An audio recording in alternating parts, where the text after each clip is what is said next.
কে রে আলী? আলী দৌড়াইছে, হুজুর আমারে ডাকলেন কেন? দেখ তোর বেটা যেভাবে আমার হাত চাপে ধরছে। হোসেন বলতে, আলী বলতে চাই, হোসেন এই নানার হাত ছেড়ে দাও। হোসেন বলতেছে, আব্বা আপনি জানেন কি কাম করছে? আমার মাকে কাঠুরের বউয়ের বাড়ির দরজা পাঠাছে আর বলেছে ওই কাঠুরের বউ নাকি আমার মায়ের আগে জান্নাতে যাবে। আপনি বলেন এটা কি নানা ঠিক করছে? আলী বলতেছে, আরো জোরে ধর, আরো জোরে ধর। নবী বলতেছে, হাত ছাড়ানোর জন্য তোকে ডাকলাম আর তুই আরো জোরে ধরতে পারিস কেন? আলী বলতেছে, হুজুর আপনি এই কথা মেয়ে মানুষকে বলবার গেলেন কেন? কে আগে জান্নাতে যাবে এটা পুরুষকে বলেন। আবু বকর আগে যাবে, তারপরে উমর যাবে, তারপরে ওসমান যাবে, তারপরে আলী যাবে। আমরা মরদ মানুষের বিশ্বাস হলো জান্নাত পালি হলো, আগে কি আর পরে কি পালি হলো। জোরে কোন কথা ঠিক কিনা? এইটা মেয়ে মানুষ কবার গেছেন কেন? আপনি জানেন মেয়ে মানুষ কি জাত? সোনাল্লাহ কন না কেন? হয়তো আলী নবীকে বলতেছে এইটা মেয়ে মানুষকে কেন বলবার গেলেন? আল্লাহ রসুল বলে, আলী একদিন তোমাকে নিষেধ করেছিলাম, আজকে তোমাকে বলার হুকুম দিয়ে দিলাম। ধরে কোন সুবহানাল্লাহ। ফাতেমা বলে, স্বামী গো, আমার বাবা একদিন আপনাকে বলতে নিষেধ করেছিল, আজকে বলার হুকুম দিল, বলেন তো বিষয়টা কি? আলী বলতেছে, কোন আমলের কারণে জামিলা তোমার আগে জান্নাতে যাবে ওটা আল্লাহর নবীও জানি, আমিও জানি। ফাতেমা বলতেছে, আপনি জানেন তো আমাকে বলেননি কেন? বলা নিষেধ, তোমার বাবাই আমাকে নিষেধ করছে। তোমার বাবাই বলেছে, আনা মাদিনাতুল ইলমি ওয়া আলী ও বাবুহা, আমি হচ্ছে এলেমের শহর, আলী হচ্ছে তার দরওয়াজা। তোমার বাবার মধ্যে যত এলেম আছে আমার দরজা দিয়ে সে এলেম দুনিয়াতে প্রকাশ পাবে। ধরে কেন সুবহানাল্লাহ। কিন্তু এখন শহরই যদি নিষেধ করে, আমি দরজা কেমনি খুলবো? রাসূল বলেন, আলী আজকে বলে দাও, হোসেন যেভাবে আমার হাত ধরে আছে বলে দাও, বলে দাও। এবার হজরত আলী বলতে, ফাতেমা তাহলে শোনো, কোন আমলের কারণে কাঠুরেরও জামিলা তোমার আগে জান্নাতে যাবে এইটা যদি শুনবার চাও তাহলে তোমাকে ধৈর্য ধারণ করা লাগবে। কারণ একজন মেয়ের কাছে আর একজন মেয়ের প্রশংসা করলে মেয়েরা ধৈর্য ধরতে পারে। করে দেখছেন কোন দিন? আমি একদিন আমার বইয়ের কাছে খালি বলছি, আল্লাহ যদি আমাকে জান্নাতে হুর দেয়, হুরের চোখ হবে এইরকম, মুখ হবে এইরকম, মানে হুরের কথা বলতেছি কোরআন থেকে। আর বউ দেখি বালুচ বগলের মধ্যে লিয়া বের হয়ে যাচ্ছে। আমি কোথায় যাও? হুরক লিয়া থাকে না, আমার কি দরকার? আমি সেই দিন থেকে তওবা করছি, কোনো মেয়ের প্রশংসা তো বইয়ের কাছে করাই যাবে না, এমনকি হুরের কথাও বলা যাবে না। তারা এত হিংসুক, বেহেশতের হুরকেও সতীন মনে করে। ধরে কথা কন না কেন ভাই? যান দেখেন, কান ফেলে খালি শুনতেছে। আরে হিংসা হওয়া ভালো। স্বামী কোনো মেয়ের না হোক, প্রত্যেকটা মেয়ে এভাবে স্বামীকে ভালোবাসা দরকার। ধরে এখন কিনা এমন ভালোবাসা দেন, বাহিরের একটা মেয়ের দিকেও আপনার স্বামী তাকাবে না, ঘরতে এসে আপনাকে দেখলে পাগল হয়ে যাবে। কিন্তু আপনার তো ঘরের মধ্যে পেতনি হয়ে থাকেন মা, বাইরকার গুলো কি সাজা গুজা ঘরে। বাড়িতে এসে দেখে এটি হলুদ বেরোতেছে, এটি কালি বেরোতেছে, কাপড় চোপড় ময়লা পড়ে আছে। কোনো জায়গার যখন যাবার চায় ভালো কাপড় বাইর করে পরিয়ে তার ঘরে যায়। আমি বলতেছি, বাহিরে যখন যাবেন কালো বোরকা পরবেন, ভালো কাপড় পরবেন স্বামীর কাছে। ধরে কথা কন না কেন? কারণ মেয়েদেরকে শুধু একজনই দেখতে পারবে প্রাণ ভরে, তার নাম হলো স্বামী। স্বামী ছাড়া কোনো পরপুরুষ মেয়েদেরকে দেখতে পারবে? জোরে বলেন, পারবে? আলী বলতেছেন, ফাতেমা তাহলে শোনো, তোমার কি মনে আছে একদিন দুপুর বেলায় তুমি আমার সামনে কাঁদতেছিলে? আমি বললাম, ফাতেমা কান্দো কেন? ফাতেমা বলে, স্বামী গো, আপনি জানেন না, আপনার হাসান হোসেন না খেয়ে কাঁদতে কাঁদতে ঘুমিয়ে গেছে। ঘুম থেকে ওঠার পরে খাবার বায়না করবে, গোটা বাড়ি তন্ন তন্ন করে খুঁজলাম, খাবার কিছুই নাই, আপনার পকেটের মধ্যেও পয়সা নাই। ওগো স্বামী, এই ওন্নাটা আপনাকে দিলাম, এই ওন্নাটা বিক্রি করে যে টাকা হবে সেই টাকা দিয়ে আজকের মতো হাসান হোসেনের জন্য খাবার নিয়ে আসেন। আলী বলতেছেন, ফাতেমা তুমি যখন ওন্নাখানা আমারে দিলে, আমি সঙ্গে সঙ্গে ওন্নাটা পকেটের মধ্যে নিয়ে বাজারের দিকে রওনা দিলাম।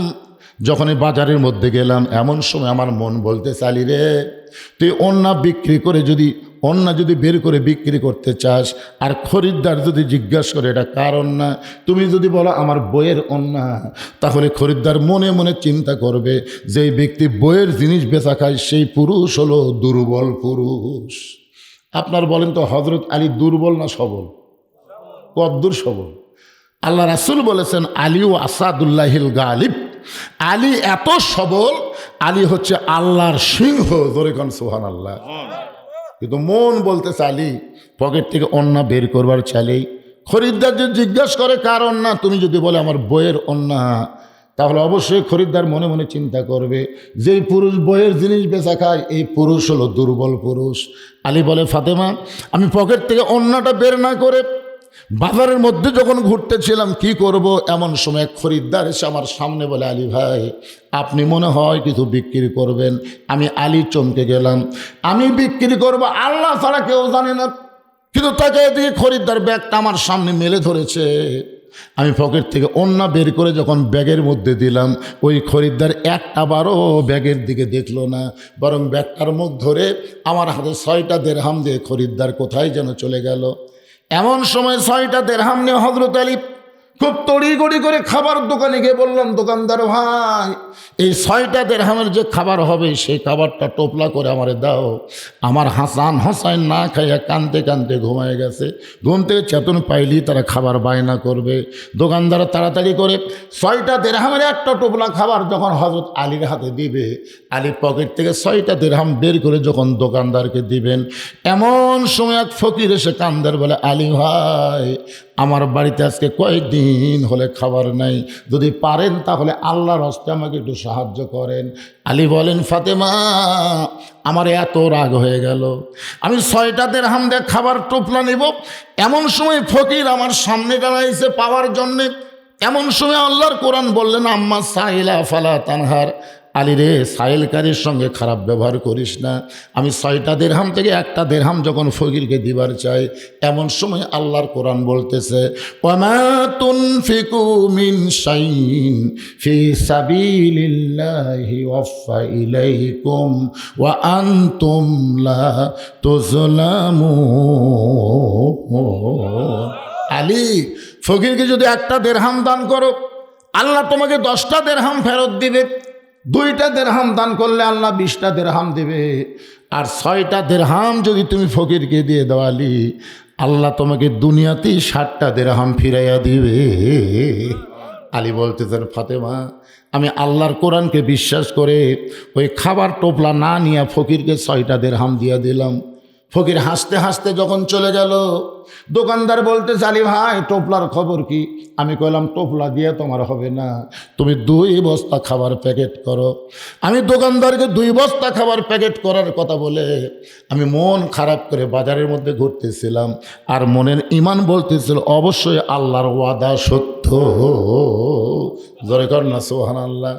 আলী বলতেছে, আমি যখন বাজারের মধ্যে ঘুরতেছিলাম, এমন সময় এক ব্যক্তি রাস্তা দিয়ে উট নিয়ে আসতেছে আর বলতেছে, আলী ভাই এই উটটা কিনবেন নাকি? আমি বললাম, ভাইজান একটা পয়সাও আমার পকেটে নাই, উটটা কেমনে নেব? উটওয়ালা বলতেছে, 100 দিরহামে বাকিতে উটটা নেন, বিক্রি করে টাকা দিবেন, এটাও কি পারবেন না? আলী বলেন, ফাতেমা রে এমন সুযোগ আমি জীবনে পাই নাই। 100 দিরহাম বাকিতে উটটা নেওয়ার পরে ওই উটটা যেই মাত্র উটের বাজারে বিক্রি করতে গেলাম, এমন সময় চারিদিক থেকে খরিদ্দার এসে আমাকে ঘিরে ধরে বলতেছে, ওগো আল্লাহ নবীর শিক্ষামন্ত্রী কবে থেকে উটের ব্যবসা শুরু করলেন? সুবহানাল্লাহ কন না কেন? আলী ছিল আল্লাহ নবীর কি মন্ত্রী? শিক্ষামন্ত্রী। কবে থেকে উটের ব্যবসা শুরু করলেন? আলী বলতেছেন, ফাতেমা সবাই যখন আমাকে এরকম তিরস্কার করতেছে, এমন সময় খরিদ্দার এসে আমার সালাম দেওয়ার, এই ভাই হাট বাজারে ভালো মানুষ বেশিক্ষণ থাকতে নেই, উটটার দাম কত নেবেন? আমি বললাম, একটা দাম হিসাব করে বলো। খরিদ্দার বলতেছে, 160 দিরহাম দিলাম। 160 দিরহামে উটটা বিক্রি করে 100 দিরহাম উটওয়ালাকে ফেরত দেয়, নাকি 60টা দিরহাম নিয়ে ওই খাবার দোকানে বললাম, ভাইজান খবর কি? বলে 2 বস্তা খাবার প্যাকেট করে রাখছি, দাম কত নিবা? বলে 60টা দিরহাম দিলেই চলবে। আলী বলতেছে, 60টা দিরহাম দিয়া আমি 2 বস্তা খাবার কান্দে নিয়ে খুশি হয়ে যখন বাড়ির দিকে আসলাম, ও ফাতেমা তোমার কি মনে আছে আমি যেই মাত্র দরজার কাছে, সঙ্গে সঙ্গে তুমি দরজা বন্ধ করে দিলে। আমি সালাম দিলাম, আসসালামু আলাইকুম ইয়া আহলাল বাইত। তুমি জানলা থেকে বলতেছো ওয়ালাইকুম আসসালাম, দরজা খোলা যাবে না। আমি আলী বললাম ফাতেমা দরজা খোলো। তুমি তখন ঘরের ভিতর থেকে বলতেছেন দরজা খোলা যাবে না, অন্য বিক্রি করার টাকাতে বড় দূরে 1 টোপলা খাবার হবে, আপনি 2 বস্তা খাবার কোথায় পাইলেন? যতক্ষণ না বলবেন ততক্ষণ দরজা খুলবো না। আলী বলতেছে ফাতেমা বড় কষ্ট পাচ্ছি, 2টা বস্তা অনেকক্ষণ হলে কান্দে আছে, একটু দরজা খুলে দাও, বস্তা 2টা রাখার পরে আমি বলবো। ফাতেমা বলতেছে যতক্ষণ না বলবেন ততক্ষণ আমি দরজা খুলবো না। আলী বলতেছেন ফাতেমা দরজা খোলো তারপরে বলবো। ফাতেমা বলতেছে আপনি না বললে দরজা খুলবো না। এমন সময় আল্লাহর কোরআন আমার সামনে বলতেছে আর রিজালু কাওয়ামুনা আলান নিসা, আলী রে পুরুষ থাকবে উপরে, নারী থাকবে নিচে। খবরদার যতক্ষণ পর্যন্ত ফাতেমা দরজা খুলবে না ততক্ষণ পর্যন্ত বস্তার খবরও তুমি বলবা না। জোরে কান না সুবহানাল্লাহ। আল্লাহর কোরআন বলতেছে আলী আর রিজালু কাওয়ামুনা আলান নিসা, যতক্ষণ ফাতেমা দরজা খুলবে না খবরদার বস্তার কথা বলবা না। আলী বলে ফাতেমা তুমি যখন দরজা না খুললে জিদ করে, আমি তখন জিদ করে 2 বস্তা কান্দে নিয়ে আল্লাহর নবীর কাছে আসলাম। এসে দেখি আল্লাহর নবী বসে আছে। আমাকে দেখা মাত্রই নবী উঠে এসে আমার কাঁধ থেকে 2টা বস্তা নামায় নিয়ে আমার কপালে চুমা দিলে। আমার মুখটা ভার দেখে রাসূল বলে আলী আমি বসে থাকা মানুষ উঠে এসে তোমার কাঁধ থেকে 2 বস্তা নামাই নিলাম, তোমার কপালে চুমা দিলাম, তারপরেও তোমার মুখে হাসি নাই।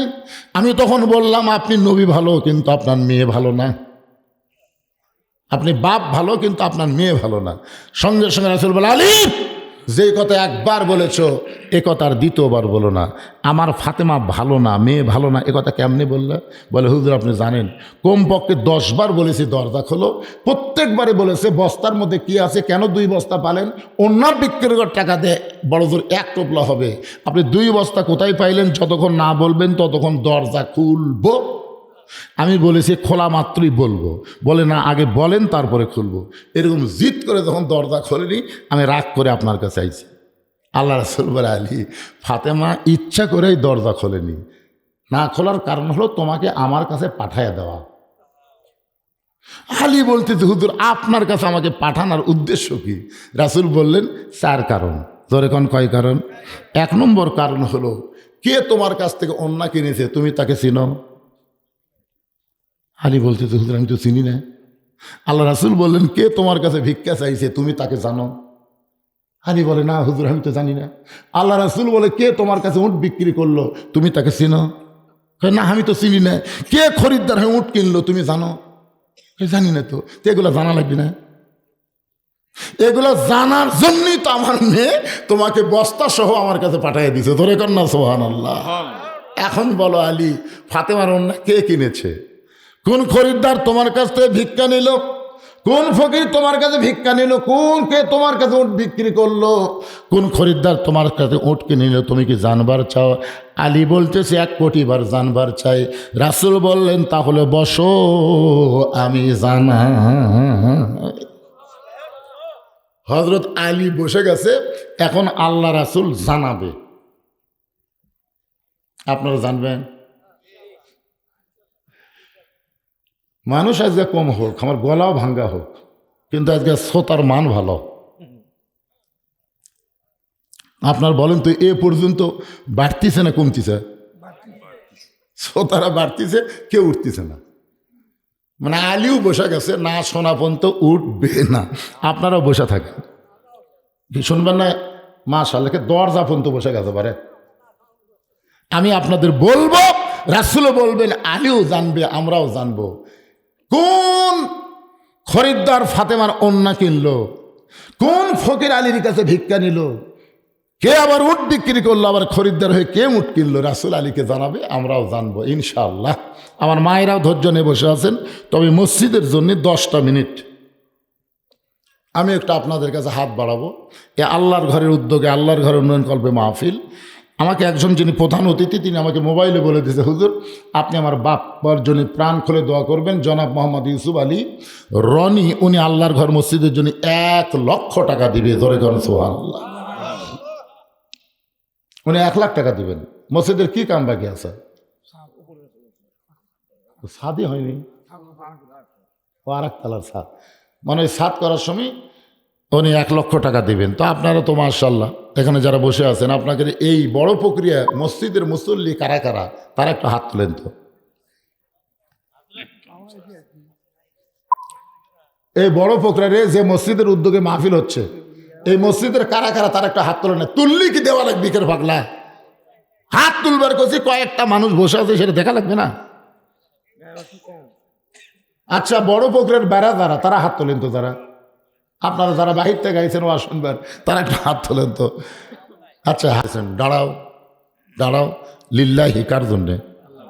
এরপরে যদি আল্লাহ বলতেন লিল্লাহি, এরপর আল্লাহ বলতেছেন কনিতিন। খালি দাঁড়ালে হবে না, আনুগত্য নিয়ে দাঁড়াতে হবে। কারণ কার সামনে তুমি দাঁড়াইছো একটাবার ইমান দিয়ে খেয়াল করো। তুমি প্রধানমন্ত্রী প্রেসিডেন্টের সামনে দাঁড়াওনি, তুমি দাঁড়াইছো আল্লাহর সামনে। জোরে বলেন কার সামনে? এই জন্য নামাজের ভিতরে এবং বাহিরে 13 ফরজ। জোরে বলেন কয় ফরজ? 13 ফরজের মধ্যে একটা ফরজ হলো দাঁড়িয়ে নামাজ পড়া। এখন যেই লোকটা জামাইলে হাঁটে হাঁটে বাজার করে, 10 কেজি ব্যাগ নিয়ে আপনাকে এই বড় পুকুর পর্যন্ত আসে, হেঁটে আসেন, ভ্যানের টাকা দেয় না। কিন্তু এই লোকটা মসজিদের মধ্যে গিয়ে যদি সিয়ারত বসে, আপনাকে কি মনে হচ্ছে? আরে শোনা না শোনা পরকার কথা, যে আয়াতটা আমি ওয়াজ করবো তার শানে নজরুল বলতেছি। যদি বসে তাহলে মনে করতেছেন দায়িত্ব খালি ওই লোকের একলার। আপনারা মসজিদের মধ্যে ঢোকেন কয় গুণ সওয়াবের আশায়? জোরে কর না কেন? 1 গুণের আশায়। 1 গুণ তো আপনার বাড়িতে আছে। 27 গুণ সওয়াব যদি পাওয়ার চান, তাহলে একলা একলা নামাজ পড়লে হবে না, তো জামাতবদ্ধভাবে নামাজ পড়তে হবে। আর জামাতবদ্ধভাবে নামাজ পড়তে গেলে হেঁটা উঁচা করলে হবে না, কাতার সোজা করা লাগবে। আর কাতার সোজা করবার গেলে পায়ের গোড়ালির সঙ্গে গোড়ালি মিল করে দাঁড়াতে হবে। যেই লোকটা সিয়ারত বসছে আর গোড়াকুটি গাছা,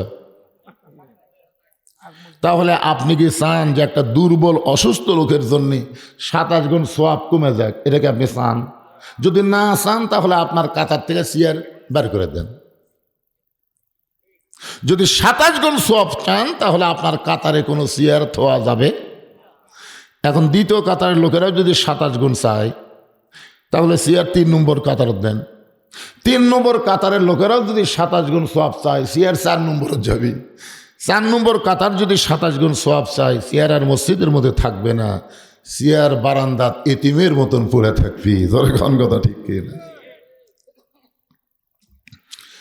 আল্লাহ রাসূল বললেন কুমু লিল্লাহি কানিতিন, আল্লাহর জন্য দাঁড়াও আনুগত্য নিয়ে। ওই সাহাবী ছোট বাচ্চার মতন ফোফায় ফোফায় কাঁদতেছে। আল্লাহ রাসূল বললেন, আমি আল্লাহর কোরআন শরীফ তেলাওয়াত করে তোমাকে দাঁড়াতে বললাম, তুমি কান্দো কেন? বলে হুজুর, আমার কান্দার কারণ হলো আজকে 3 দিন হলে আমি না খেয়ে আছি। কয়দিন? 3 দিন হলে না খেয়ে থাকার কারণে আমার শরীরটা এত দুর্বল হয়ে গেছে, এতই দুর্বল যে আমি দাঁড়াবার চাই কিন্তু আমার দেহ ঘুরমি খায়। আমি দাঁড়ানোর সঙ্গে সঙ্গে আমি কাবাকে নির্ধারণ করতে পারি না, যার কারণে আপনি আয়াত তেলাওয়াত করার পরে আমি উঠবার চাই, আবার পড়ে যাই, এই জন্য আমি দাঁড়াবার পারতেছি না। আল্লাহ রাসূল বললেন ওসমান। সঙ্গে সঙ্গে নবী ডাক দিলেন ওসমান। ওসমান বললেন লব্বাইক ইয়া রাসূলুল্লাহ। আল্লাহ রাসূল ওসমানকে ডাক দেওয়ার কারণ হলো, রাসূল যখন মদিনা রাষ্ট্রপতি ছিলেন ওই সময় ওসমান ছিলেন অর্থমন্ত্রী। বলেন সুবহানাল্লাহ। ওসমান গনি কি ছিলেন? অর্থমন্ত্রী ছিলেন। আল্লাহ রাসূল যখন রাষ্ট্রপতি ছিলেন ওই সময় ধর্মমন্ত্রীর নাম হলেন হযরত আবু বকর, ওই সময় আইনমন্ত্রীর নাম হলো হযরত উমর, শিক্ষামন্ত্রীর নাম হলো হযরত আলী। জোরে কোন সুবহানাল্লাহ। আরো অনেক মন্ত্রী আছে, আমি এখানে 4টা মন্ত্রীর নাম করলাম। কয়টা মন্ত্রী? ধর্মমন্ত্রী আমাদের বাংলাদেশেও ছিল, ধর্ম উপদেষ্টা এখনো আছে, ঠিক কিনা বলেন? কিন্তু ধর্মের সাথে ধর্মমন্ত্রীর সম্পর্ক কেমন? আল্লাহর নবী একদিন মসজিদ নববীর মধ্যে বসে আছেন, এমন সময় ফেরেশতা জিবরাইল এসে নবীকে সালাম দিয়ে বললেন, ইয়া রাসূলুল্লাহ, এই সালাম আপনাকে আমি দেই নাই, এই সালাম আল্লাহ তাআলা আপনাকে দিল। সুবহানাল্লাহ কর না কেন? সঙ্গে সঙ্গে নবী দাঁড়িয়ে বললেন, জিবরাইল, আল্লাহ আমাকে সালাম দিয়েছে, আমি আল্লাহর দোস্ত। ফেরেশতা জিবরাইল বললেন, হুজুর, শুধু আল্লাহ আপনাকে সালাম দেয় নাই, আপনার ধর্মমন্ত্রী আবু বক্করকেও আল্লাহ সালাম দিয়েছে। সঙ্গে সঙ্গে আল্লাহ নবী বললেন, জিবরাইল, আমার ধর্মমন্ত্রী আবু বক্করের ভিতরে এমন কি আমল আছে যে আমল করার কারণে আল্লাহ তারে সালাম দিল? এমন কি আমল করেছে যে আমল করার কারণে আরশের আল্লাহ আবু বক্করকে সালাম দিল? জিবরাইল বলতেছে, ইয়া রাসূলুল্লাহ, আমি জানি না কোন আমলের কারণে আল্লাহ আবু বক্করকে সালাম দিয়েছে, এটা আমি জিবরাইল জানি। রাসূল বলতেছে, আমিও তো জানি না। জিবরাইল বলতেছে, হুজুর, আপনিও জানেন না, আমিও জানি না। তাহলে জানবার যদি চান কোন আমলের কারণে আবু বক্করকে আল্লাহ সালাম দিছে, আপনি তদন্ত করে জানতে পারবেন। কি করে? তদন্তের কথা শুধু এখন না, আগে থেকেই তদন্তের কথা আছে। দুনিয়ার সমস্ত মানুষ যখন ঘুমায় যায়, দরজার ডাঁড়ে থাকার জন্য না, তো মাহফিলের দরজা কি ডাঁড়ে থাকার জন্যে? এই বসবেন বসবেন, এই ডান সাইডে জায়গা আছে, ডান সাইডে আসতেছে না। হ্যাঁ, আপনারা একটু চাপে বসেন তো দেখি। তবারক আছে তো, বোঝেন না? কিছু ছেলে পেলে তো ওয়াজের জন্য আসবে না, তবারকের জন্য আসবে। তো ওরা চান্স নিলে পিছনে থাক, কি কন? ওদের আমরা জায়গা দিব। যারা তবারক খাওয়ার পার্টি তারা জায়গা পাবে পিছনে। আর যারা আল্লাহর কোরআনকে তবারক মনে করে, সবচাইতে শ্রেষ্ঠ তবারকের নাম কি? জোরে বলেন। হ্যাঁ, এই জন্য আপনারা একটু সামনে চাপে আসেন তো দেখি, আসেন। যাদের সামনে ফাঁকা ফাঁকা আছে, শীতের রাত, একটু চেপে বসেন, আল্লাহর রাস্তায় জিকির করেন আর চেপে বসেন, জিকির করেন। জিকিরের তালে তালে লা ইলাহা, এতে ফাঁকা হতে আপনি চাপে আসেন, চাপে আসেন। লা ইলাহা ইল্লাল্লাহ।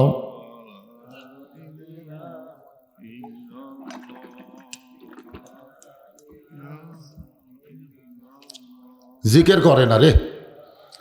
আল্লাহ রাসূল বলেছেন, কোন ব্যক্তি সারা জীবন যদি পাপ করে, সারা জীবন, মৃত্যুর সময় এই কলেমার জিকির যদি তার জবানে জারি থাকে, শুধুমাত্র জবানে কলেমার জিকির জারি থাকার কারণে আল্লাহ তার জীবনের সমস্ত গুনাহ মাফ করে দেয়। তো এখন থেকে চর্চা যদি না থাকে, মরার সময় মুখত আসবে? একদম চর্চা তো এখন থেকে করা লাগবে। হ্যাঁ, সবাই চর্চা করেন, লা ইলাহা ইল্লাল্লাহ, লা ইলাহা ইল্লাল্লাহ, লা ইলাহা ইল্লাল্লাহ, লা ইলাহা ইল্লাল্লাহ, লা ইলাহা ইল্লাল্লাহ, লা ইলাহা, লা ইলাহা ইল্লাল্লাহ মুহাম্মাদুর রাসূলুল্লাহ। সকলে বলি সাল্লাল্লাহু আলাইহি ওয়াসাল্লাম। এই জন্যই বলবো যে মুহাম্মদ রাসূলুল্লাহ উচ্চারণ করলে সংক্ষিপ্ত দরুদ পড়া আমাদের উপরে ওয়াজিব হয়ে যায়। তোর এখন কি হয়ে যায়?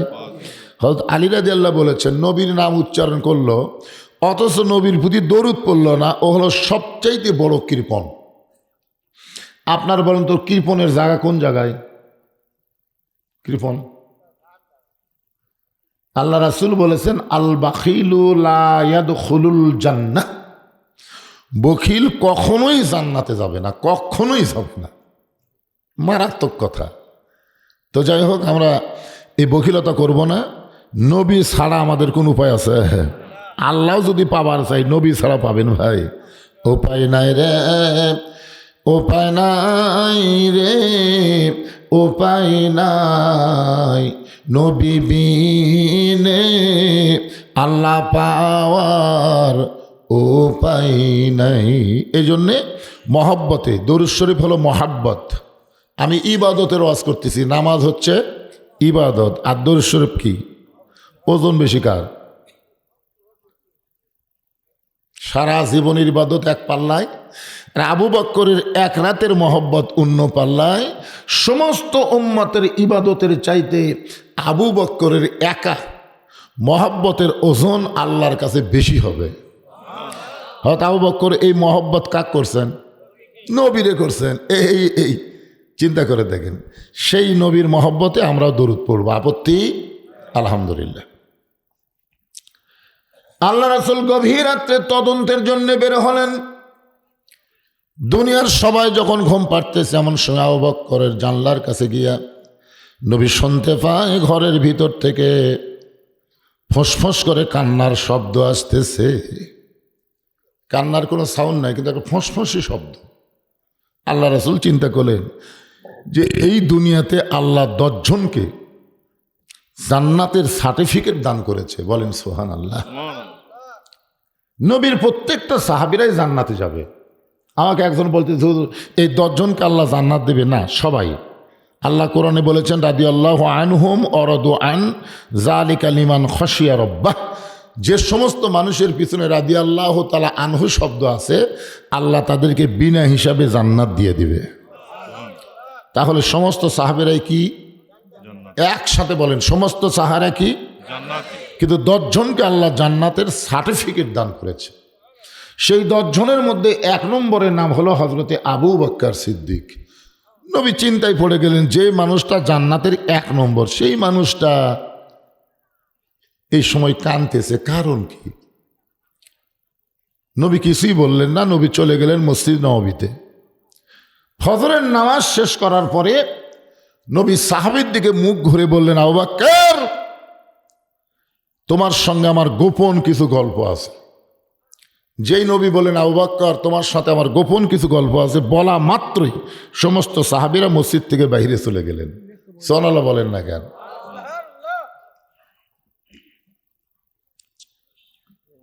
আচ্ছা, কি জন্য গেলেন? আল্লাহ রাসূল যখন বলেন আবু বকর তোমার সঙ্গে আমার গোপন কিছু গল্প আছে, তখন সাহাবীরা মসজিদ থেকে কেন বাইরে গেলেন? কারণ গোপন কথা বলবার গেলে সাহাবীদের থাকা যাবে? তার মানে শুধু রাসূলকে তারা ইমাম মানতেন না, নেতা হিসাবেও মানতেন। সুবহানাল্লাহ কর না কেন? এখন যদি কোনো ইমাম বলে মুয়াজ্জিন সাহেব আপনার সঙ্গে আমার গোপন কিছু গল্প আছে, তাহলে সমস্ত মুসল্লি বলবে হুজুর আপনি মুয়াজ্জিনকে নিয়ে বাইরে যান। বর্তমান পরিবেশে হুজুর আপনি মুয়াজ্জিনগুলো বেড়া দেয় কি কবেন কন? কিন্তু কোরআনের রাষ্ট্র যখন চালু হবে তখন প্রত্যেকটা ইমাম ওই এলাকার সবচাইতে বড় নির্ভরযোগ্য নেতা হবে। ধরে কেন? সুবহানাল্লাহ। সমস্ত সাহাবীরা যখন বাইরে গেলেন, এমন সময় আল্লাহর নবী আবু বকরকে এক টানে বুকের মধ্যে নিয়ে কপালে চুমু দেবেন, আবু বকর গোপনে গোপনে এমন কি আমল করো যে আমল করার কারণে আরশের আল্লাহ তোমারে সালাম দেয়?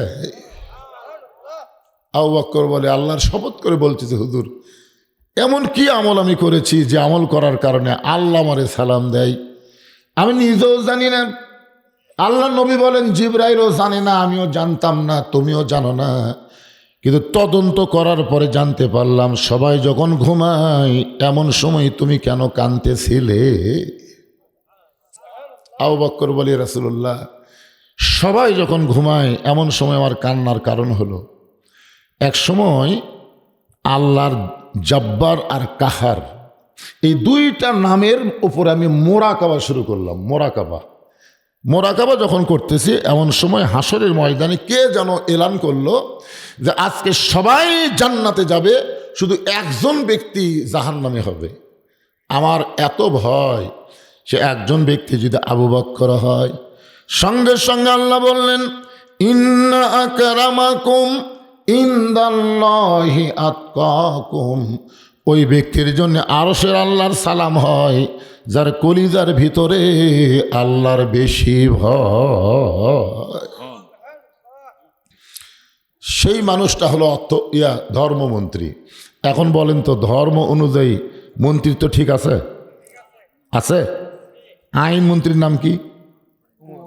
কথা কয় না।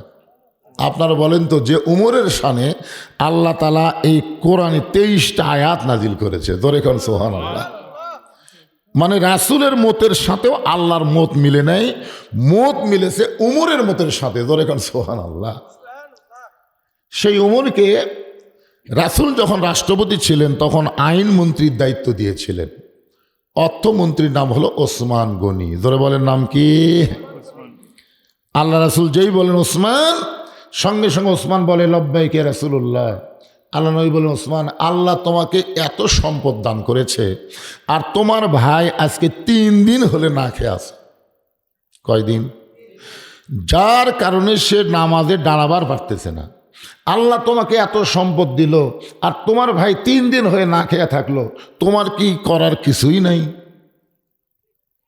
আপনার বলেন তো, সম্পদশালীর বাড়ির পাশে যদি কোনো গরিব থাকে, ধনীদের করার কিছুই নাই? সাউন্ড বাড়া দিলে হবে না, এটা সেটা নাই, সে মাইক না তো। এটা এটা আপনি গ্রামগঞ্জেরও দিয়া বেছে না, সব আইসক্রিম টাইসক্রিম বেছে। কথা টানা তো দূরের কথা, এমনি আমার গলা যা ছিল আজকে কি হবে আল্লাহ ভালো।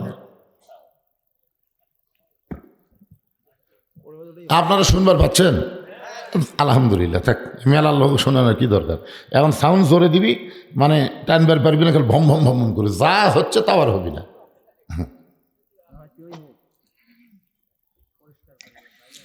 অত্যন্ত গুরুত্বপূর্ণ বিষয়, খেয়াল করে দেখেন যে একটা সম্পদশালী ব্যক্তির পাশেই যদি বাড়ির পাশে একটা গরিব মানুষ থাকে, তার দায়িত্ব কি দেখেন কোনোদিন? নিজে খালি সমানে গোস্ত কিনতেছেন আর খাচ্ছেন, আপনার বাড়ির তেলানি, ওরে বাবা, গরিবের বাড়ি শোনেন, প্রাচীর যতই দেন, গোস্তর তেলানি, মাছের তেলানি, ওগুলা কি প্রাচীর দিয়ে আটকাবার পারবেন? বাতাসে গরিবের বাড়ির যাবে। অনেক ধনী লোকের সন্তান কমলা খায়, শশা গরিবের বাড়ি ফেলে দেয়। গরিবের বাচ্চা ওই কমলার শশা খুলে নিয়ে বাবক কয় হামো খামো, বাপ কয় চাউল কেনার পয়সা নেই, কমলা খাবো, মারে সর। আপনার বলেন তো এই গুনাহ কার হবে? হ্যাঁ ভাইরে, সম্পদ আপনার না, আল্লাহ পাক আপনাকে দিছে পরীক্ষা করার জন্যে। জোরে কোন কথা ঠিক কিনা? পরের জায়গা পরের জমি ঘর বানায় আমি রই, আমি কিন্তু জমির মালিক নই। জমিদারের ইচ্ছা মতন দেই না জমিন চাষ, তাই তো ফসল ফলে না রে দুঃখ 12 মাস। আমি খাজনাপাতি সবই দিলাম, তবু জমিন হয় যে নিলাম, এই দুঃখের কথা কারে কই। পরের জায়গা পরের জমি ঘর বানায় আমি রই, আমি কিন্তু জায়গার মালিক নই। জায়গার মালিককে? জমিদারকে? জমিদারের ইচ্ছা, জমিদারের ইচ্ছা হলো আল্লাহর কোরআন অনুযায়ী চলা। ধরে কোন ঠিক কিনা? এই মাইকের সাউন্ড যেমন আসলো তেমন মাইক আলা কোন জায়গা? এই আগে যেটা আসলো সেরে দাও। এখন ওসমান গনি বলে, রাসূলুল্লাহ, আমার ভাই আজকে 3 দিন হলে না খেয়ে আছে, এইটা যদি আমি আগে জানতাম, আমি নিজে না খাইয়া আমার ভাইয়ের বাড়িতে খাবার পৌঁছায় দিতাম। আপনার বলেন তো, ওসমান গনির কথা অনুযায়ী আমল ঠিক? আজকে আমাদের বাংলাদেশে অনেক নেতারা বলতেছে গরিবের বন্ধু, সমাজ সেবক, জনদরদি। এই যে কথাগুলো বলে নেতারা গরিবের কাছে যায় ভোট নিচ্ছে, ভোট পাওয়ার পরে নেতা কিন্তু আর শেরপুরেই থাকবে না, নেতা থাকবে ঢাকায়।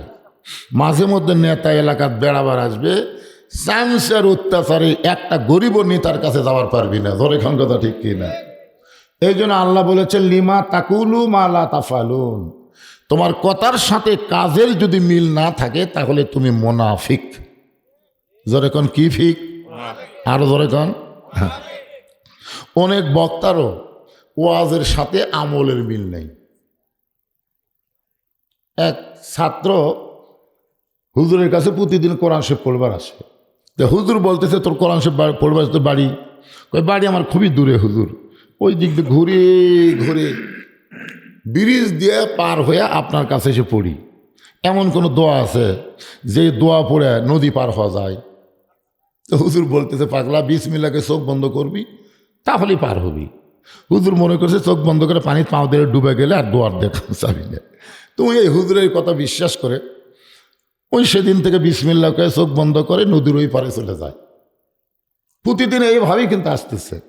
একদিন ওর মা বলতেছে, যেই পীর সাহেবের কথায়, যেই হুজুরের কথাই তুই ব্রিজ ছাড়া নৌকা ছাড়া নদী পার হওয়ার পারিস, সে হুজুরকে একদিন দাওয়াত দিত। তো এখন হুজুরকে দাওয়াত দিছে, দাওয়াত দেয় ব্রিজের দিকে না দেয়, সরাসরি নদীর দিকে যাচ্ছে। হুজুর বলে, কে এদিকে তো নৌকা ব্রিজ নাই। আমি যাই তো। তুই কীভাবে যাস? আপনার দোয়াতেই যাই হুজুর। তো এখন এই ছাত্র যে বিসমিল্লাহকে চোখ বন্ধ করছে, নদীর ওই পারে চলে গেছে। বলে, হুজুর আপনি দাঁড়া আছেন কেন? বিসমিল্লাহকে চোখ বন্ধ করেন। হুজুর বিসমিল্লাহকে চোখ বন্ধ করছে, ঢপ করে ডুবে গেছে। হুজুর আপনি ডুবে গেলেন? বলে, আমি ওয়াজত আছি রে, কিন্তু আমলত নাই। আজকে অনেক বক্তারাই কিন্তু ওয়াজ করে, ঠিক আমল করে না, যার কারণে এরাও কিন্তু মুনাফিক হয়ে যাবে। জোরে কোন কথা ঠিক কিনা? কথার সাথে কাজের মিল থাকার দরকার আছে না নাই? ওসমান গনি বললেন, এ রাসূলুল্লাহ, আমার ভাইটা আজকে 3 দিন হলে না খেয়ে আছে। এটা যদি আমি আগে জানতাম, আমি কোনোদিন নিজে না খাইয়া তার ভাই, আমার ভাইয়ের বাড়িতে খাবার পৌঁছায় দিতাম। এখন বলেন, ওনার কাজের কথার সাথে কাজের মিল আছে? একটা ঘটনা বলি। এক সাহাবী আল্লাহ রাসূলের কাছে গিয়ে বলতেছি, ইয়া রাসূলুল্লাহ, আমি কয়েকদিন হলে না খেয়ে আছি, যদি পারেন আমাকে একটু সাহায্য করেন। সঙ্গে সঙ্গে নবী এভাবে জুব্বা তুললেন। সাহাবী তাকায় দেখে নবী ক্ষুধার জ্বালায় পেটে পাথর বাঁধে বসে আছে। সাহাবী বলতেছে, হুজুর আমি বুঝবার পারিনি, আমার চাইতেও তো আপনি বেশি ক্ষুধার্ত।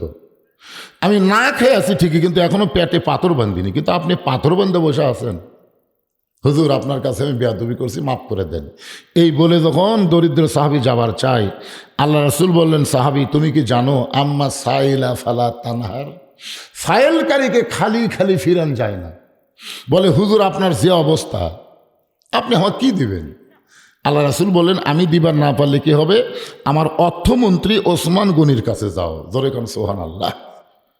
নবীর কথা মতো গরিব সাহাবী ওসমান গনির দরবারে গেল। সন্ধ্যার সময় গিয়া দেখে ওসমান গনির ঘরের বাতির আলো বেশি, সলতা টাইনা টাইনা আলো কমাইতেছে।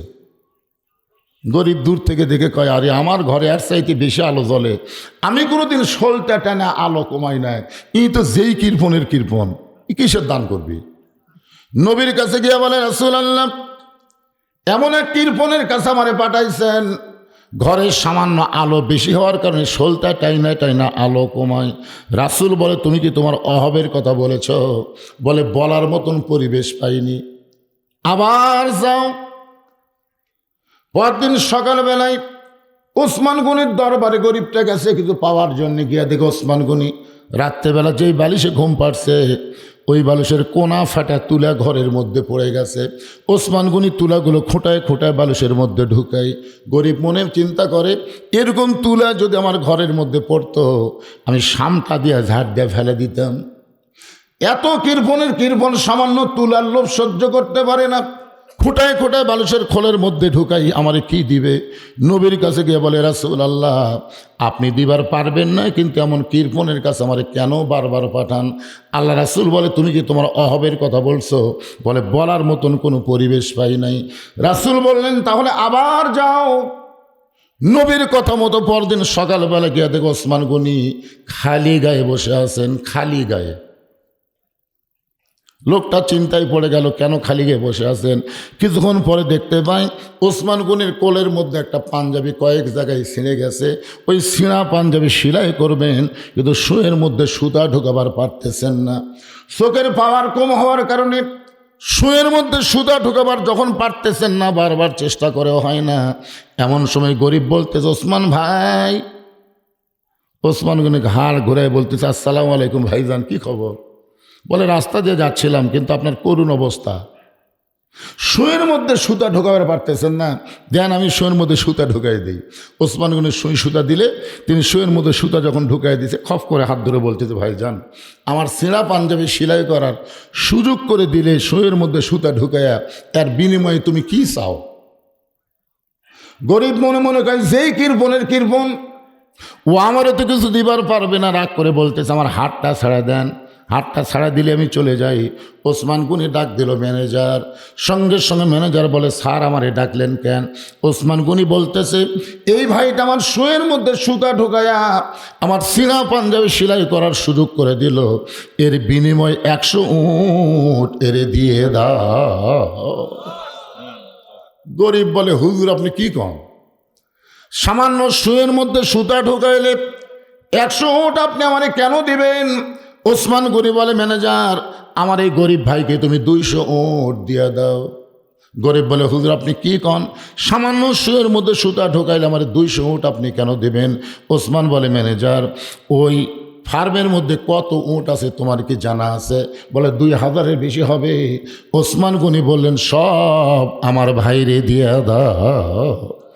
গরিব জোড়হাত করে বলে, হুজুর আর বাড়াবেন না, সামান্য শোয়ের মধ্যে সুতা ঢোকানোর কারণে যদি আপনি আমার 2000-এর বেশি উঠ দেন, তাহলে পরপর আমি 3বার কি দেখলাম? ওসমান গনি বলে, ভাই কি দেখছো?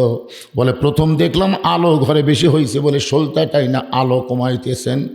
দ্বিতীয়বার দেখলাম বালুশের কোনা ফাড়া তুলে পড়ে গেছে, ওই তুলা খোঁটায় খোঁটা আপনি বালুশের খোলের মধ্যে ঢুকাইলেন। আর তৃতীয়বার দেখলাম সেনা পাঞ্জাবি সেলাই করবেন, শোয়ের মধ্যে সুতা ঢোকাবার পারতেছেন না।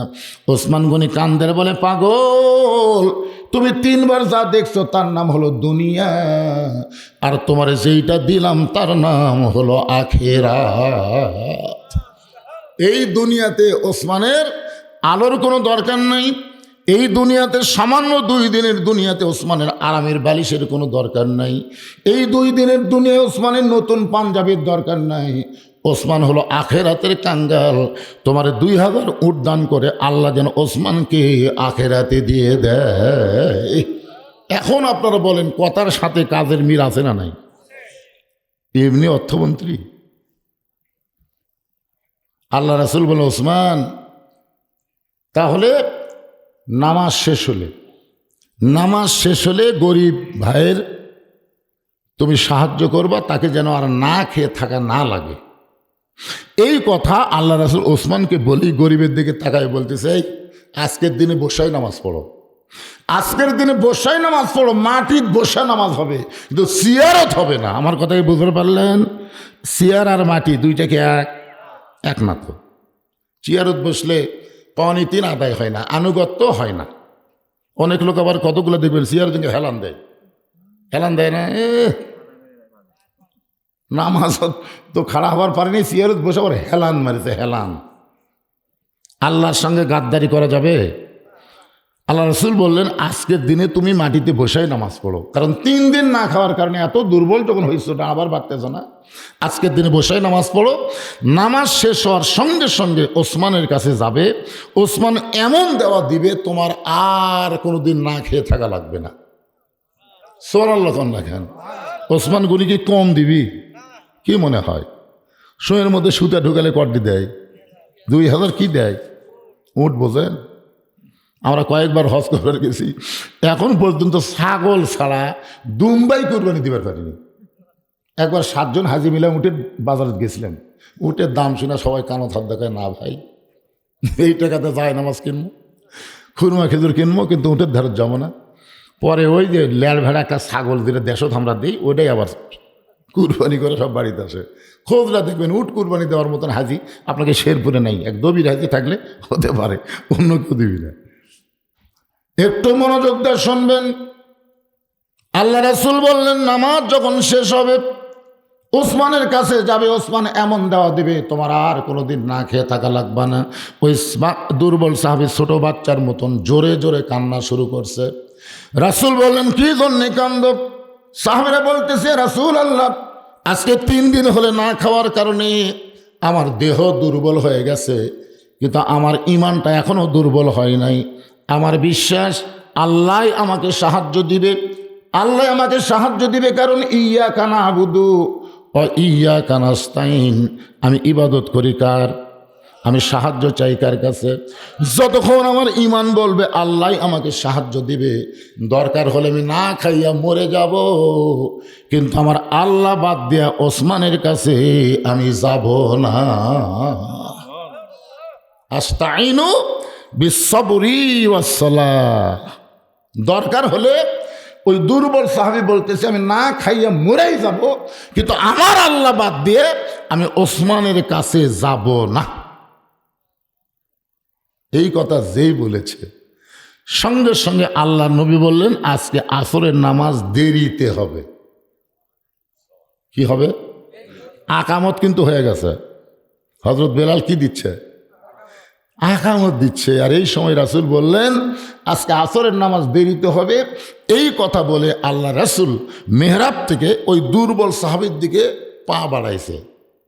মসজিদ তো আমাদের আপনাদের মসজিদ ছোট মসজিদ না, মসজিদ নববীকে ছোট মসজিদ।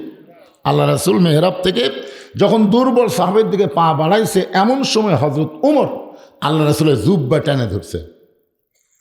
আইনমন্ত্রী, ধরে কোন কি মন্ত্রী? আইনমন্ত্রী জুব্বা টেনে ধরে বলতেছে ইয়া রাসূলুল্লাহ, আপনার জুতার পরশে আল্লাহর আরশ ধন্য হয়ে যায়। সুবহানাল্লাহ কন্যা কেন? আপনার জুতার পরশে আল্লাহর আরশ ধন্য হয়ে যায়, আর আপনি কেন দুর্বল সাহাবীর কাছে যাবেন? আপনি হুকুম দেন, টাইমে আপনার কাছে নিয়ে আসবো। ওমর ফারুকের আইনমন্ত্রী মনে মনে চিন্তা করতেছে ওই সাহাবী হয়তো বেয়াদবি করছে, কারণ নবী বলতেছে নামাজ শেষ করো, ওসমানের কাছে যাও, আর উনি বলতেছে আমি বেঁচে থাকা অবস্থায় যাবো না। তাহলে নবীর সাথে বেয়াদবি হলো না? কথা বলেন, হলো কি হলো না? এই জন্যে ওমর ফারুক বলতেছে হুজুর আপনার জুতার পরশে আল্লাহর আরশ ধন্য হয়, আপনি কেন ওর কাছে যাবেন? বরং আপনি হুকুম দেন, অক্সিয়াং দোলা করে আপনার কাছে নিয়ে আসতেছি। এমন সময় আল্লাহ নবী, ওমর তুমি দুই চোখ দিয়ে দুর্বল সাহাবী দেখতেছো, এই দুইটা চক্ষু বন্ধ করো। আমি নবী কেন ওর কাছে যাই এটা তুমি দুই চোখ দিয়ে দেখলে বুঝতে পারবা না। সুবহানাল্লাহ। আমি নবী কেন দুর্বলের কাছে যাচ্ছি এটাই দুই চোখ দিয়ে দেখলে বুঝতে পারবা না। এটা দেখবার গেলে তোমার দুই চোখ বন্ধ করে দেখা লাগবে। এখন আপনাদের কাছে আমার প্রশ্ন হলো, দুই চোখ বন্ধ করে কি দেখা যায়? আমরা সেই মুসলমান দুই চোখ বন্ধ করে দেখবার পাই না। অথচ ছোটবেলায় প্রত্যেকটা মুরব্বী লেখাপড়া করছে, একে চন্দ্র, দুয়ে পক্ষ, তিনে নিত্র। নিত্র মানে চোখ। চোখ কয়টা? তাহলে দুই চোখ বন্ধ করলে দেখা যায় না, তো ওই চোখের খবর কি?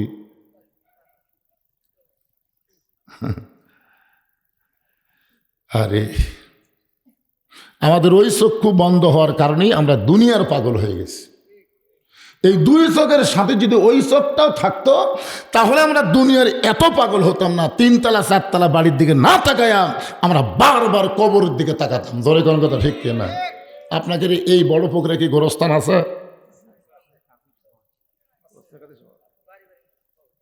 হায় হায়, হ্যাঁ খুব খেয়াল করবেন। রাসূল বলেছেন ইত্তাকু ফিরাসাতাল মুমিনিনা ফাইন্নাহু ইয়ানজুরু বিনূরিল্লাহ। তোমার এই দুই চোখ দিয়ে দেখতে গেলে লাইটের আলো লাগবে, চন্দ্রের আলো লাগবে, সূর্যের আলো লাগবে। যদি আলো না থাকে তুমি বলবে দেখা যায় না, তাই বলবে না? দেখা যায় না, বারে চোখ ঠিকই আছে তারপরেও দেখা যায় না। কারণ এই দুই চোখ নিজেতে দেখে না, একটা কারো মাধ্যমে দেখে। কিন্তু ওই চোখ, ওই যে তৃতীয় চোখ, এই চোখ কিন্তু লাইট, চন্দ্র, সূর্য লাগে না। এই চোখ দেখে আল্লাহর নূরের সাহায্যে। ধরে কোন সুবহানাল্লাহ, ইয়ানজুরু বিনূরিল্লাহ। আপনার বলেন তো এই দুই চোখ খুলবে কেমনে? কোন আমলের দ্বারা? এতক্ষণ ধরে যে ওয়াজ করতেছি কিসের? এই কথাটা কর না কেন? কোন আমলের দ্বারা? আরো জোরে বলেন। রাসূল কেন বললেন আনতা আবুদুল্লাহ কাআন্নাকা তারাহু ফাইন লাম তাকুন তারাহু ফাইন্নাহু ইয়ারাকা? রাসূল কেন বললেন আসসালাতু মিরাজুল মুমিনিন, নামাজ হচ্ছে মুমিনদের মেরাজ? এগুলো কি রাসূল ইয়ার কি করে বলছে? আজকে সেই মসজিদকে কেন্দ্র করে মাহফিল। এখন আল্লাহ রাসূল কেন দুর্বল সাহাবীর দিকে যাচ্ছে? ওমরকে যে গরম বক্তব্য দিলেন যে দুই চোখ বন্ধ করে ওই চোখ দিয়ে দেখো আমি কেন দুর্বল সাহাবীর দিকে যাচ্ছি। এই জায়গায় আমি ওয়াজটা আপাতত বন্ধ রেখে আমার এই চুপ করা মা বোনদের জন্য কিছু কথা বলা লাগবে। কিছু কথা বলা লাগবে, কারণ এরা কিন্তু রাগ করাই মুখ বন্ধ করে চলছে। দেখি হুজুর আমাকে ওয়াজ করে কখন? আল্লাহ রাসূল একদিন ফাতেমাকে বলল, ফাতেমা তুমি একটা আমলের কারণে আল্লাহ তোমাকে জান্নাতি নারীদের নেত্রী বানাচ্ছে। সেই আমলটার নাম হলো পর্দা। ফাতেমা বলতেছে, বাবা তাহলে পৃথিবীর মধ্যে আমি হলাম সবচাইতে শ্রেষ্ঠ, যে আল্লাহ আমাকে জান্নাতি নারীদের নেত্রী বানায় দিয়েছে। সুবহানাল্লাহ না কেন? আল্লাহ রাসূল বলেন, ফাতেমা তুমি যেন মন খারাপ করো না, আমি একটা কথা বলবো, আল্লাহ আমাকে জানাইছে। কে জানাইছে? আল্লাহ তোমাকে জান্নাতি নারীদের নেত্রী বানাইছে, এটা যেমন ঠিক, তবে তোমার আগে একজন মেয়েকে আল্লাহ জান্নাত দিবে। আর আপনার সুবহানাল্লাহ বলতেছেন না? রাসূল বলেন, ফাতেমা আল্লাহ তোমাকে জান্নাতের নেত্রী বানাইছে, কিন্তু তোমার আগে একজন মেয়েকে আল্লাহ জান্নাত দেবে। সঙ্গে সঙ্গে ফাতেমার মনটা খারাপ করে বলে, বাবা আমার আগে যে মেয়েটা জান্নাতে যাবে, এই মেয়েটা এমন কি আমল করলো, ওই মেয়েটার পরিচয় কি, মেয়েটা থাকে কোন জায়গায়? আল্লাহ নবী বলেন, ফাতেমা ওই দেখো একটা পাহাড় দেখা যায়, পাহাড়ের সামনে একটা জঙ্গল দেখতে পাও। বলে হ্যাঁ। ওই জঙ্গলের কাছে ছোট্ট একটা ঝুপড়ি বাড়ি, ওই বাড়িটা হলো একটা কাঠুরিয়ার বাড়ি। ওই কাঠুরিয়ার বিবি জামিলাকে আল্লাহ তোমার আগে জান্নাত দিবে। আপনারা তো সুবহানাল্লাহ করছেন, কিন্তু ফাতেমা সুবহানাল্লাহ। ফাতেমার চোখ দিয়ে পানি বের করে বলে, বাবা ওই একটা সাধারণ কাঠুরিয়া, হাত কেটে খায়, একটা সাধারণ কাঠুরিয়ার বউ আমার আগে জান্নাতে যাবে, এমন কি আমল করলো, সে আমলটার কথা আমাকে একটু বলে দেন। আল্লাহ রাসূল বলে, ফাতেমা কোন আমলের কারণে আল্লাহ কাঠুরের বউকে তোমার আগে জান্নাতে দিবে এটা আমি বলতে পারবো না, তুমি তদন্ত করে জেনে নাও। এ মায়েরা যারা বসে আছেন শোনেন, ফাতেমার আগে যেই মেয়েটা জান্নাতে যাবে কি আমল করে এটা তদন্ত করে জেনে নাও। পরের দিন ফাতেমা আসরের নামাজের পরে চুপি চুপি পর্দা নিশে ফাতেমা জামিলার বাড়ির দরজাত গেছে আমল জানার জন্যে। কি জানার জন্যে? দরজায় দিয়ে ডাক দিলেন জামিলা, সঙ্গে সঙ্গে জামিলা দরজা এসে কাঁদতেছেন। ফাতেমা বললেন, আমি নবীর মেয়ে ফাতেমা, তোমার দরজায় মেহেরবানি করে দরজা খুলে দাও। জামিলা ছোট বাচ্চার মতন দরজায় কান্দে। ফাতেমা বলে, জামিলা কান্দার কারণ কি? বলে, আমার সারা জীবনের সাধনা, আমি নবীর মেয়ে ফাতেমাকে এক নজর দেখতে চাই। ফাতেমা বললেন, দরজা খুললি আমার সঙ্গে দেখা হবে, তাহলে কান্দো কেন? জামিলা বলতেছে, আমি দরজা খুলতে পারতেছি না, কারণ আমার স্বামী বাড়িতে নাই, আর স্বামীর হুকুম ছাড়া ফাতেমার জন্য দরজা খুলতেও আমি বড় ভয় পাই। ফাতেমা চমকে উঠছি, ওরে বাবা রে, একটা মেয়ের সাথে একটা মেয়ে দেখা করবে, এখানেও বলে স্বামীর হুকুম লাগবে। আর সেই মেয়ে কি সাধারণ মেয়ে? যে মেয়েটা দরজার এপারে দাঁড়িয়ে জামিলাকে ডাকতেছে, আপনার বলেন সেই মেয়ে কি সাধারণ মেয়ে? তাহলে নবীর মেয়ে ফাতেমার সঙ্গে দেখা করতে গেলে স্বামীর হুকুম ছাড়া দেখা করা যায় না। এই মেয়েটা কি এটা আমাকে জানাই লাগবে। ফাতেমার আগ্রহ আর বেড়ে গেছে। জামিলা বলতেছে, মন খারাপ করেন না, আজকের মতো আপনি ফেরত যান, আগামীকাল এই সময় আসা মাত্রই আমি দরজা খুলে দিব, আমার সঙ্গে আপনার দেখা হবে। কারণ আমার স্বামী রাত্রেবেলা বাড়িতে আসবে কাঠ বিক্রি করে, আমি স্বামীর কাছ থেকে হুকুম নিব, আগামীকাল এই সময় আসেন, দরজা খুলে দিব। ফাতেমা বললেন, অবশ্যই আসবো ইনশাআল্লাহ। চলে আসলেন বাড়িতে। পরের দিন আসরের নামাজের পরে ফাতেমা যখন আবার জামিলার বাড়ির দিকে রওনা দেয়, এমন সময় ফাতেমার ছোট ছেলে হোসাইন সামনে দাঁড়ায় বলে, মা গতকাল অনেক বেলা অনেকক্ষণ আপনাকে খুঁজেছি মা, অনেকক্ষণ পর্যন্ত খুঁজেছি, কিন্তু আপনাকে বাড়িতে পাই নাই। গতকাল এই সময় কোথায় গেছিলেন, আজকেও কোথায় যাবেন? আজকে আর আপনাকে একা যাইতে দিব না, আমি হোসাইন আপনার সঙ্গে যাবার চাই। হাসান হইলে বুঝান যাইতো, কিন্তু হোসেন জেদি হওয়ার কারণে ফাতেমা কিছুই বলতে পারতেছেন না। ওই হোসেনকে সঙ্গে করে জামিলার বাড়ির দরজায় হোসেন দৌড়ে গিয়ে বলতেছে, মা গতকালে এই ভাঙ্গা বাড়ির দরজায় আপনি আইছিলেন, আজকেও আসলেন, এই বাড়িতে এমন কি আছে মা যেই বাড়িতে আমার মা আসে, এই বাড়িওয়ালা কেন আমার মায়ের কাছে যায় না? ধরে কর না সুবহানাল্লাহ। প্রত্যেকটা ছেলে তার মাকে ভালোবাসে কম না বেশি? যে আমার মা এই ভাঙ্গা বাড়ির দরজায় গতকাল আইসে, আজকেও আইলো, এমন কি আছে এই বাড়িতে আমার মা কেন আসে? এমন সময় ফাতেমা গিয়ে বলে, জামিলা তুমি কি দরজা খুলবা? জামিলা বলতেছে 1 ঘন্টা হলে খোলার জন্য দাঁড়িয়ে আছি। ফাতেমা বলতেছে তাহলে দরজা খুলে দাও।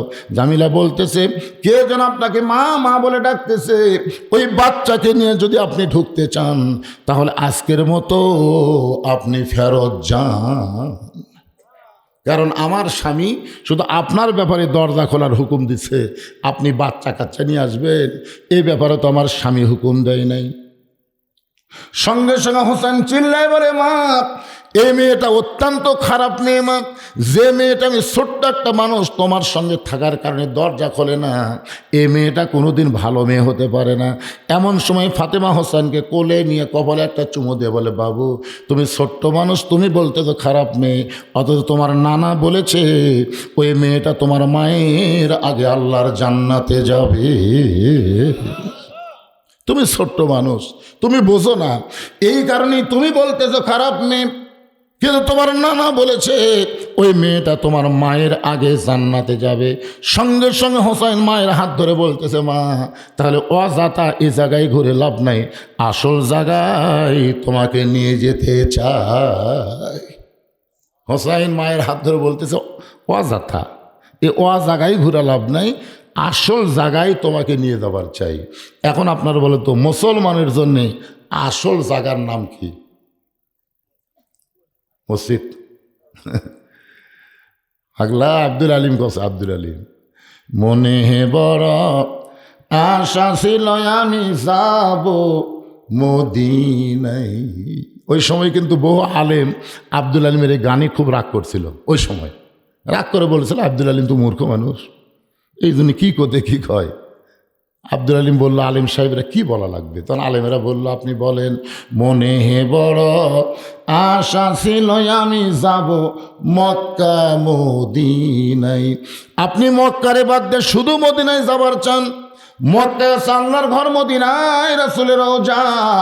আব্দুল আলিম বললেন, রে আলেমেরা শোনো, আল্লাহ কোরআনে বলেছেন, কুল হে রাসূল আপনি বলেন, ইন কুনতুম তুহিব্বুনাল্লাহ ফাত্তাবিউনি, কেউ যদি আল্লাহকে পাওয়ার চায় নবী ছাড়া আল্লাহ পাওয়ার কোনো উপায় নাই।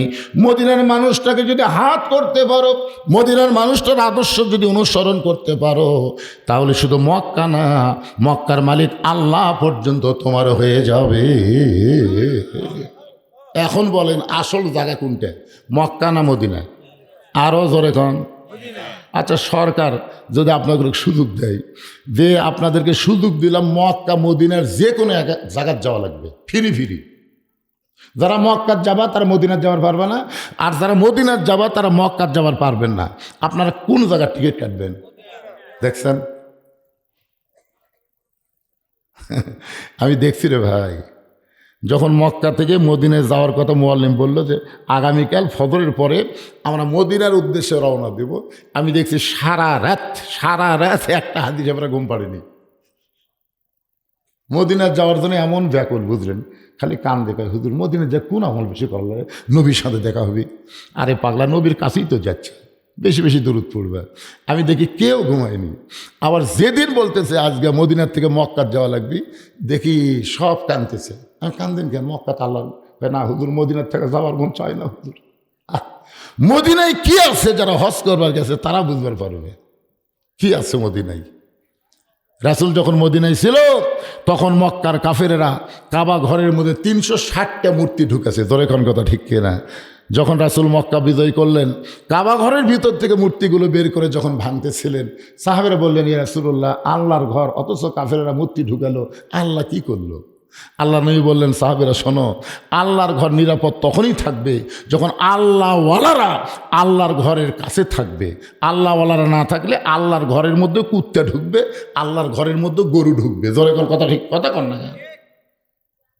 যদি আপনাকে এলাকায় মুসল্লি না থাকে, মসজিদ টাইস করা, আমি দেখছি আক্কেলপুরে এক মসজিদের মধ্যে আসরা পড়বার যায়, মসজিদে টাইসের উপরে হাত দিয়ে দেখলাম ধুলে। কে রে মুয়াজ্জিন সাহেব, ধুলে কেন? এই যে ধুলে, হুজুর আজান দিয়ে আকামত দিয়ে কেউ আসে না, তো খামাকে ঝাড় দিয়ে কী হবে? আজান দিয়ে আকামত দিয়ে কেউ আসে না, আমি সেই জন্য ঝাড়িও দিই না। আপনি দেখেন আমার জায়গার ধুলে নেই, গামছার 2 বাড়ি মারে আল্লাহ আকবার নামাজ পড়ে চলে যায়। আমি বললাম তাহলে মসজিদকে ঝাড় দাও না? ওই নামাজের দিন দেই হুজুর, নামাজের দিন। আমি কেন নামাজের দিন কোন দেয়? বলে আক্কের উপর লোকেরা জুমার দিন নামাজের দিন কয়, ওই এক উক্ত নামাজ ছাড়া আর নামাজ পড়ে না। আল্লাহ কোরআনে বলেছেন ফাওয়াইলুল লিল মুসাল্লিন, যারা জুমার দিন শেষে এসে আগে যায় এরা আল্লাহর মুসল্লি না, এরা হলো শয়তান। ধরে বলে এরা কি? এরা হলো শয়তান। হোসাইন মায়ের হাত ধরে টেনে টেনে আল্লাহর নবীর কাছে নিয়ে আইছে। ফাতেমা বলতেছে বাবা আমার কোনো দোষ নাই, আমি প্রথম দিন গেছি স্বামী না থাকার কারণে দরজা খোলে নাই, আমি দ্বিতীয় দিন গেলাম হোসাইন সঙ্গে থাকার কারণে দরজা খুললো না, আরও 10 দিন যাব বাবা, কিন্তু এই হোসাইন আমাকে আপনার কাছে নিয়ে আইছে, আমার কোনো দোষ নাই, আমার কোনো দোষ নাই। কোন আমলের কারণে? ওই কাঠুরের বউ জামিলে আমার আগে জান্নাতে যাবে এটা আমি জানবার চাই, দরকার হলে কয়বার যাব। কিন্তু এই হোসাইন সব নষ্ট করছে। হাত ধরে আপনার কাছে নিয়ে আইছে, আমার কোনো দোষ নাই। সঙ্গে সঙ্গে হোসাইন মায়ের হাতটা ছাইড়া দিয়ে এক দৌড়ে গিয়ে নানার হাত ধরে বলে নানা, আমার যেই মাকে আপনি কাঠুরার বাড়ির দরজাত পাঠালেন আপনি কি আমার মারে চিনেন? ও নানা আপনি কি আমার মারে চিনেন? নানা গো আপনার কাছে আমার প্রশ্ন হলো আপনার মা আর আমার মা এই দুইজনের মধ্যে কার মার দাম বেশি? আপনি যদি আপনার মারে পাঠাইতেন আমার কোনো আপত্তি ছিল না, কারণ আপনি একদিন বলেছেন কিসের আদায়? প্রত্যেক পাড়ায় পাড়ায় মসজিদ আছে না নাই? তা আপনাদের মসজিদে আপনারা দিবেন, এর দেওয়া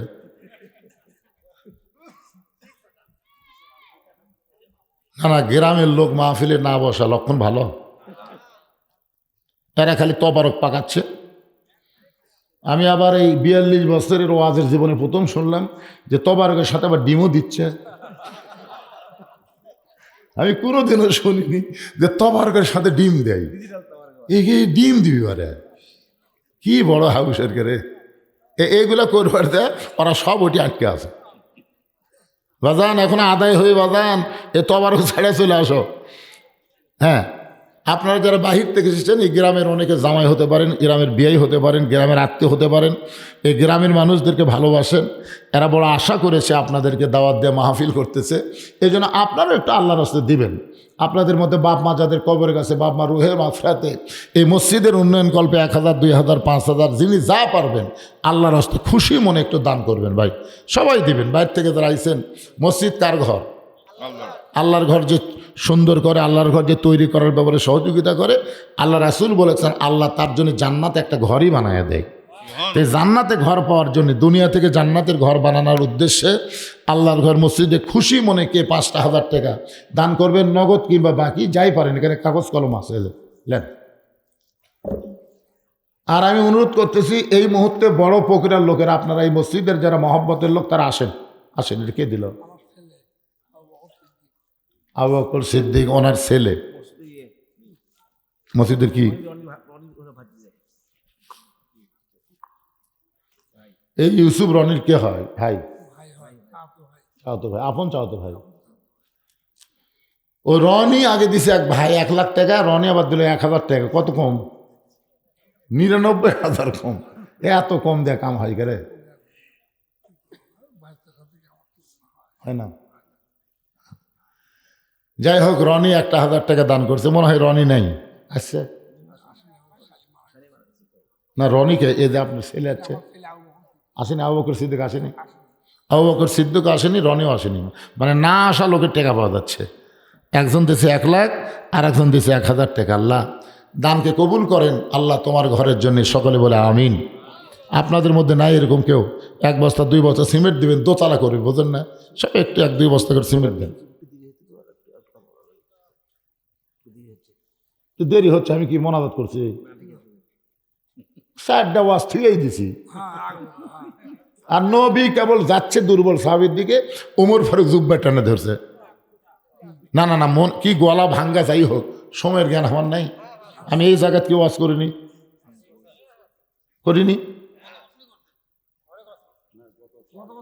গত বছর, আগাত বছর। তো যাই হোক আমি তো ঘড়ি দেখে ওয়াজ করি না, কিন্তু আজকে বুঝতেছেন আমার গলার সাথে সাথে মাইকও দুটো এক হয়ে গেছে।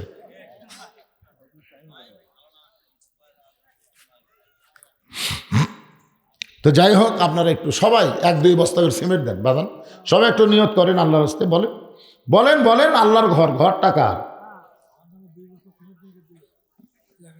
কে রে ভাই, কে কুড়ি থেকে কয় রে, কে পাশে মনে গে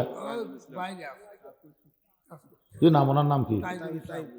তাইজুল ইসলাম আল্লাহর ঘরের জন্য 2 বস্তা সিমেন্ট, ধরে বলেন মারহাবা। বাপ মা আপনজন যদি কবরে যায়, এই দানের ওসিলায় আল্লাহ তার বাপ মার কবরকে জান্নাতের টুকরা বানায় দেখ, জোরে কর আমিন। আজকের এই মাহফিলের সভাপতির দায়িত্বে কে আছেন? এই মাহফিলের এই গ্রামের বাড়ি কৃষক 1 লাখ লেওয়া লিখবি, ওই গ্রামে মসজিদ নাই, দলসার মসজিদ নাই, এরকম জোর জবস্তি করে যেটা লেয় তার নাম হলো সাদা। তার নাম কি দিব না, এটার নাম হলো সাদা। আর দান হচ্ছে আপন ইচ্ছাই যেটা জবান থেকে আসবে সেটাই দান। কথাটা বুঝলেন? আমরা কি দান নেব না চাঁদা নেব? তো আমার ভাইদানের কাছে আমি দান চাচ্ছি, চাঁদা না, খুশি মনে যা দিবেন তাই। আলহাজ মোহাম্মদ জামাল উদ্দিন পরামানিক আজকে তাকে সম্মান দিয়েছে আল্লাহর পক্ষ থেকে। তো ইজ্জমান তাসা, সম্মান দেওয়ার মালিককে সভাপতির সম্মান দেওয়া হয়েছে। দেখি খুশি মনে আপনি যা বলবেন বলো। মাশাআল্লাহ, উনি খুশি মনে আল্লাহর ঘরের জন্য 10,000 টাকা ধরে বলেন মারহাবা। এখানে সহসভাপতি 4, 2, 5 জনের নাম আছে, সহসভাপতি 5 জনের নাম।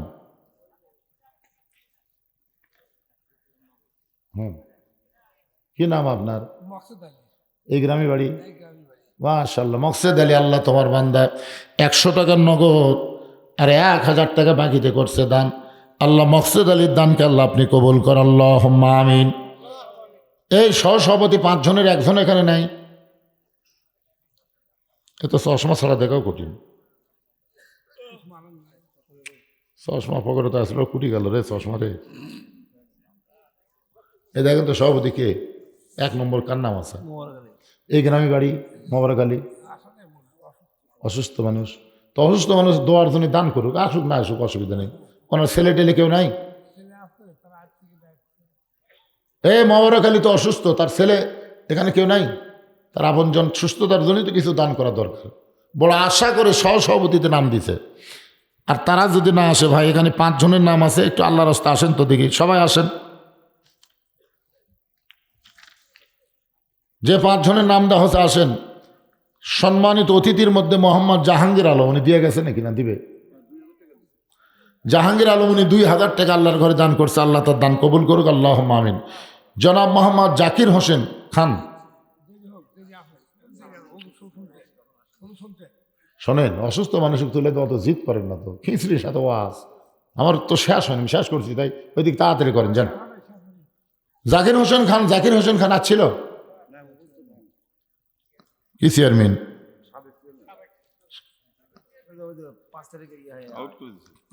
ছেলেকে আউট করে দিয়েছে, ছেলেকে আপনার নাম দিচ্ছেন। আচ্ছা, তা আসেনি তো, উনি আসে নাই। বিশেষ অতিথিবৃন্দুর মধ্যে অনেকের নাম রয়েছে, বিশেষ অতিথিবৃন্দ অনেকের নাম রয়েছে। যদি আপনারা জানেন যে আমার নাম বিজ্ঞাপনে আছে, এখানে থাকলে আসেন, আল্লাহর রাস্তায় একটু আসেন ভাইজান, সবাই একটু বলেন। কে নাজিম? কে সেটা? এই গ্রামের একটা ছেলে নাজিম উদ্দিন 1 বস্তা সিমেন্ট দান করবে। আল্লাহ নাজিম উদ্দিনের দানকে আল্লাহ আপনি কবুল করেন, আল্লাহুম্মা আমিন। আপনি কোন পদে আছেন? আপনি কোন সেক্রেটারি? মসজিদ সেক্রেটারি কে? শফিকুলের মা? শফিকুলের মা, মায়েদের মধ্যে থেকে একজন মা আমার 500 টাকা দান করছে, আল্লাহ মায়ের দানকে কবুল করেন, আল্লাহুম্মা আমিন। এই সেক্রেটারি সাহেব দৌড় দেন না, সেক্রেটারি সাহেব বলেন, সেক্রেটারি সাহেব বলেন আপনি কি দিবেন বলেন। এটা হলো কে রে? বাকি কি দিবেন? 1000 নগদ দেন, বাকি সিমেন্ট দেন, কিছু দেন। দেখ টাকা বার করতেছে, একবার ব্যালকুলি কাটে নিবি এটি। মাশাআল্লাহ, সেটার হিসাবে 1000 টাকা নগদ, বাকি কত নেবেন? দৌড় মানে কেন সেটা বলে জানি, লিখতেছে তো, লিখতেছে। সেটার সাহেব নগদ 1000, বাকি 1 বছর সিমেন্ট দান করবে। আল্লাহ মসজিদের সেটারের দানকে আল্লাহ আপনি কবুল করেন। মসজিদের সভাপতিকে, মসজিদের সভাপতি তো মাহফিলের সভাপতি, মসজিদের সভাপতি ও উনি। আচ্ছা আচ্ছা, এমন একজন ধনী মানুষ যখন ইনশাআল্লাহ মসজিদের কাজ শুরু করলে আটকা থাকবে না। কি কোন থাকবে? থাকবে না, অবশ্যই হবে ইনশাআল্লাহ। দেন আপনারা একটু খুশি খুশি দেন না কেন? না গামছা দিবেন? গামছা দিবেন? তাহলে গামছা ব্যাগলা ভিতরে নামো বাবা, এই গামছা ব্যাগলা ভিতরে নামো নামো। যিনি যা পারবেন আল্লাহর রাস্তায় দিবেন, বাদ বাকি এই গ্রামের লোকেরাই দিয়েই মসজিদ করবে ইনশাআল্লাহ। আপনারা খুশি খুশি দেন, খুশি খুশি আল্লাহর রাস্তায় একটু নিয়ত করে দেন। কি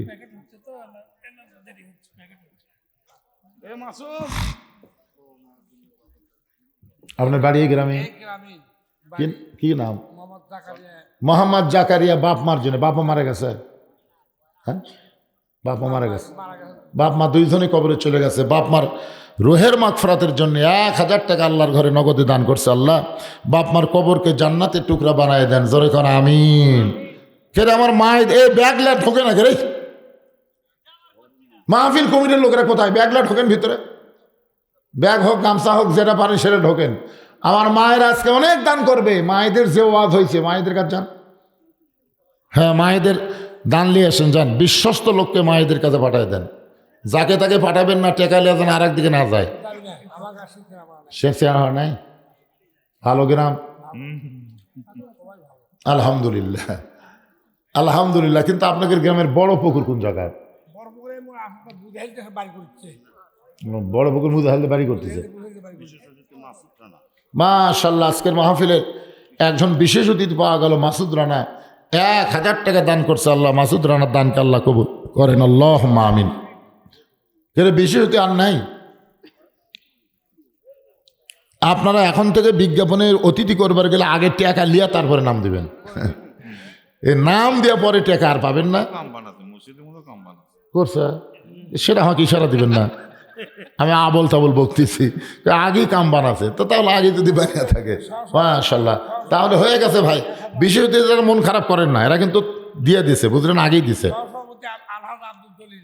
সহসভাপতি আলহাজ আব্দুল জলিল 1000 টাকা দান করছে। আল্লাহ আব্দুল জলিলের দানকে আল্লাহ আপনি কবুল করেন, আল্লাহুম্মা আমিন। এই দুইজন গামছালে দৌড়ে করতে, তাহলে হবি তাই টাকা লিয়া তারপরে রওনা দেও। টাকা লো, সবাই বার করেন, সবাই বার করেন। একটু মহব্বত না জিকির করেন, লা ইলাহা ইল্লাল্লাহ। দেন। কি নাম ভাই জানেন? ধনুর থেকে এখানে কি ধনু দিলেন? মাশাআল্লাহ, ধনুর থেকে এখানে আইসে। এই গ্রামের আত্মীয়, কি নাম? মোহাম্মদ টুকু মিয়া 1000 টাকা আল্লাহর ঘরের জন্য করছে দান। আল্লাহ তার দানকে কবুল করেনি। আপনজন যারা কবরে গেল, এই দানের ওসিলায় তাদের কবরকে জান্নাতের টুকরা বানায় দেন, আল্লাহুম্মা আমিন। মসজিদের কেশিয়ার গোলাম হোসেন আর 1000 টাকা নগদ আর 2000 টাকা বাকি। মসজিদের কেশিয়ার 3000 টাকা দান করছে। আল্লাহ তার দান কবুল করেন, আল্লাহুম্মা আমিন। ওই কেশিয়ারের শ্বশুর, আপনি শ্বশুর নাই?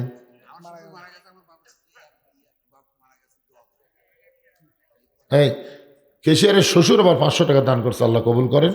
আর একজন 50 টাকা দান করছে, আল্লাহ কবুল। মসজিদের সাবেক সেক্রেটারি আলহাজ মোজাম হোসেন 1000 টাকা দান করছে, আল্লাহ তার দান কবুল করুক, আল্লাহুম্মা আমিন। কেরে গামছার আদায় শেষ হলো? এই টাকাগুলো টেজত নিয়ে আসো বাবা, টাকাগুলো টেজত নিয়ে আসো। আদায় করার পরে কত দিল মানুষ? এই আবার কি ধরছে এটা? যাক, দেন, সবাই দেন, সবাই দেন। জীবনের শেষ দান মনে করে দিয়ে দেন। আর হয়তো দান করার হায়াত যদি না থাকে, আজকে দানই যদি আল্লাহ শেষ দান মনে করে, এই জন্য সবাই দেন। 10, 20, 50, 100 যে দা পারবেন আল্লাহর রাস্তায় দান করেন।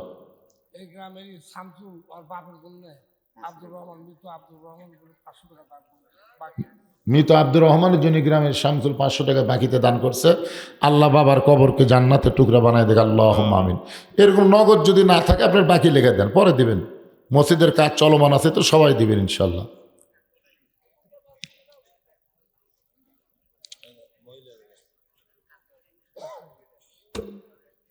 এই মহিলা বেশি হয়নি আজকে, তা দিচ্ছে না তো, টাকা তো বেশি টাকা যাচ্ছে না। এরা যে চুল বেছে টাকা পাইবার, এইদিকে চুল কিনবার আসে না নাকি?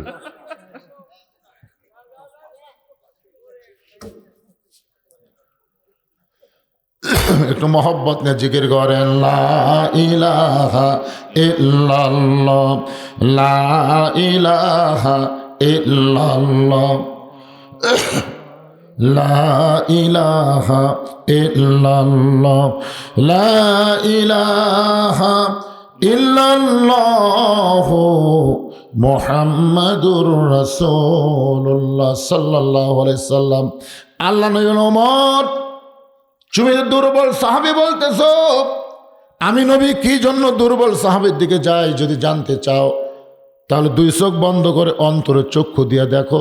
দুই চোখ বন্ধ করো। হযরত ওমর যেই মাত্র চক্ষু বন্ধ করেছে, অন্তরের চক্ষু দিয়ে তাকায় দেখতে দেখতে এক সময় হযরত ওমর কাঁপতে কাঁপতে পড়ে গেছে। হযরত ওমর যখন কাঁপতে কাঁপতে পড়ে যায়, সাহাবীরা হযরত ওমরকে উঠাবার চাই। রাসূল বললেন, ওমরকে উঠায় না। ওমর এক সময় যখন হোশ ফিরে পাবে নিজেই দাঁড়িয়ে যাবে।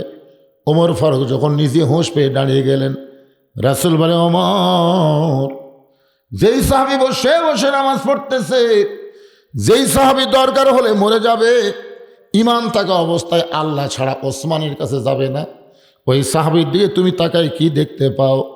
ওমর ফারুক বলে, রাসূল আল্লাহ, ওই আল্লাহর শপথ করে বলতেছি, আমার দুইটা চক্ষু বন্ধ করে ওই দুর্বল সাহাবীর দিকে যখন তাকাই তখন দেখতে পাই তার ঈমান, দেখতে পাই তার ঈমানের এত পাওয়ার, আসমানের সূর্য টান দিয়া ওই দুর্বল সাহাবীর ঈমান যদি আসমানে লটকানো হয়, এই সূর্যের চাইতেও বেশি আলোকিত হবে। তাহলে আমরা আল্লাহর কাছে যদি পাবার চাই ধৈর্য এবং নামাজের মাধ্যমে, এই ধৈর্যটা হলো যারা বেশি নামাজি হবে তাদেরকে অনেক সময় শয়তান ধোঁকা দেবে। এ নামাজ পড়বার যা তোর কাজের ক্ষতি, এ নামাজ পড়তে গিয়ে তোর ব্যবসার ক্ষতি, এ নামাজ পড়তে গিয়ে তোর আত্মীয়তার ক্ষতি, বহু ধোঁকা দেবে।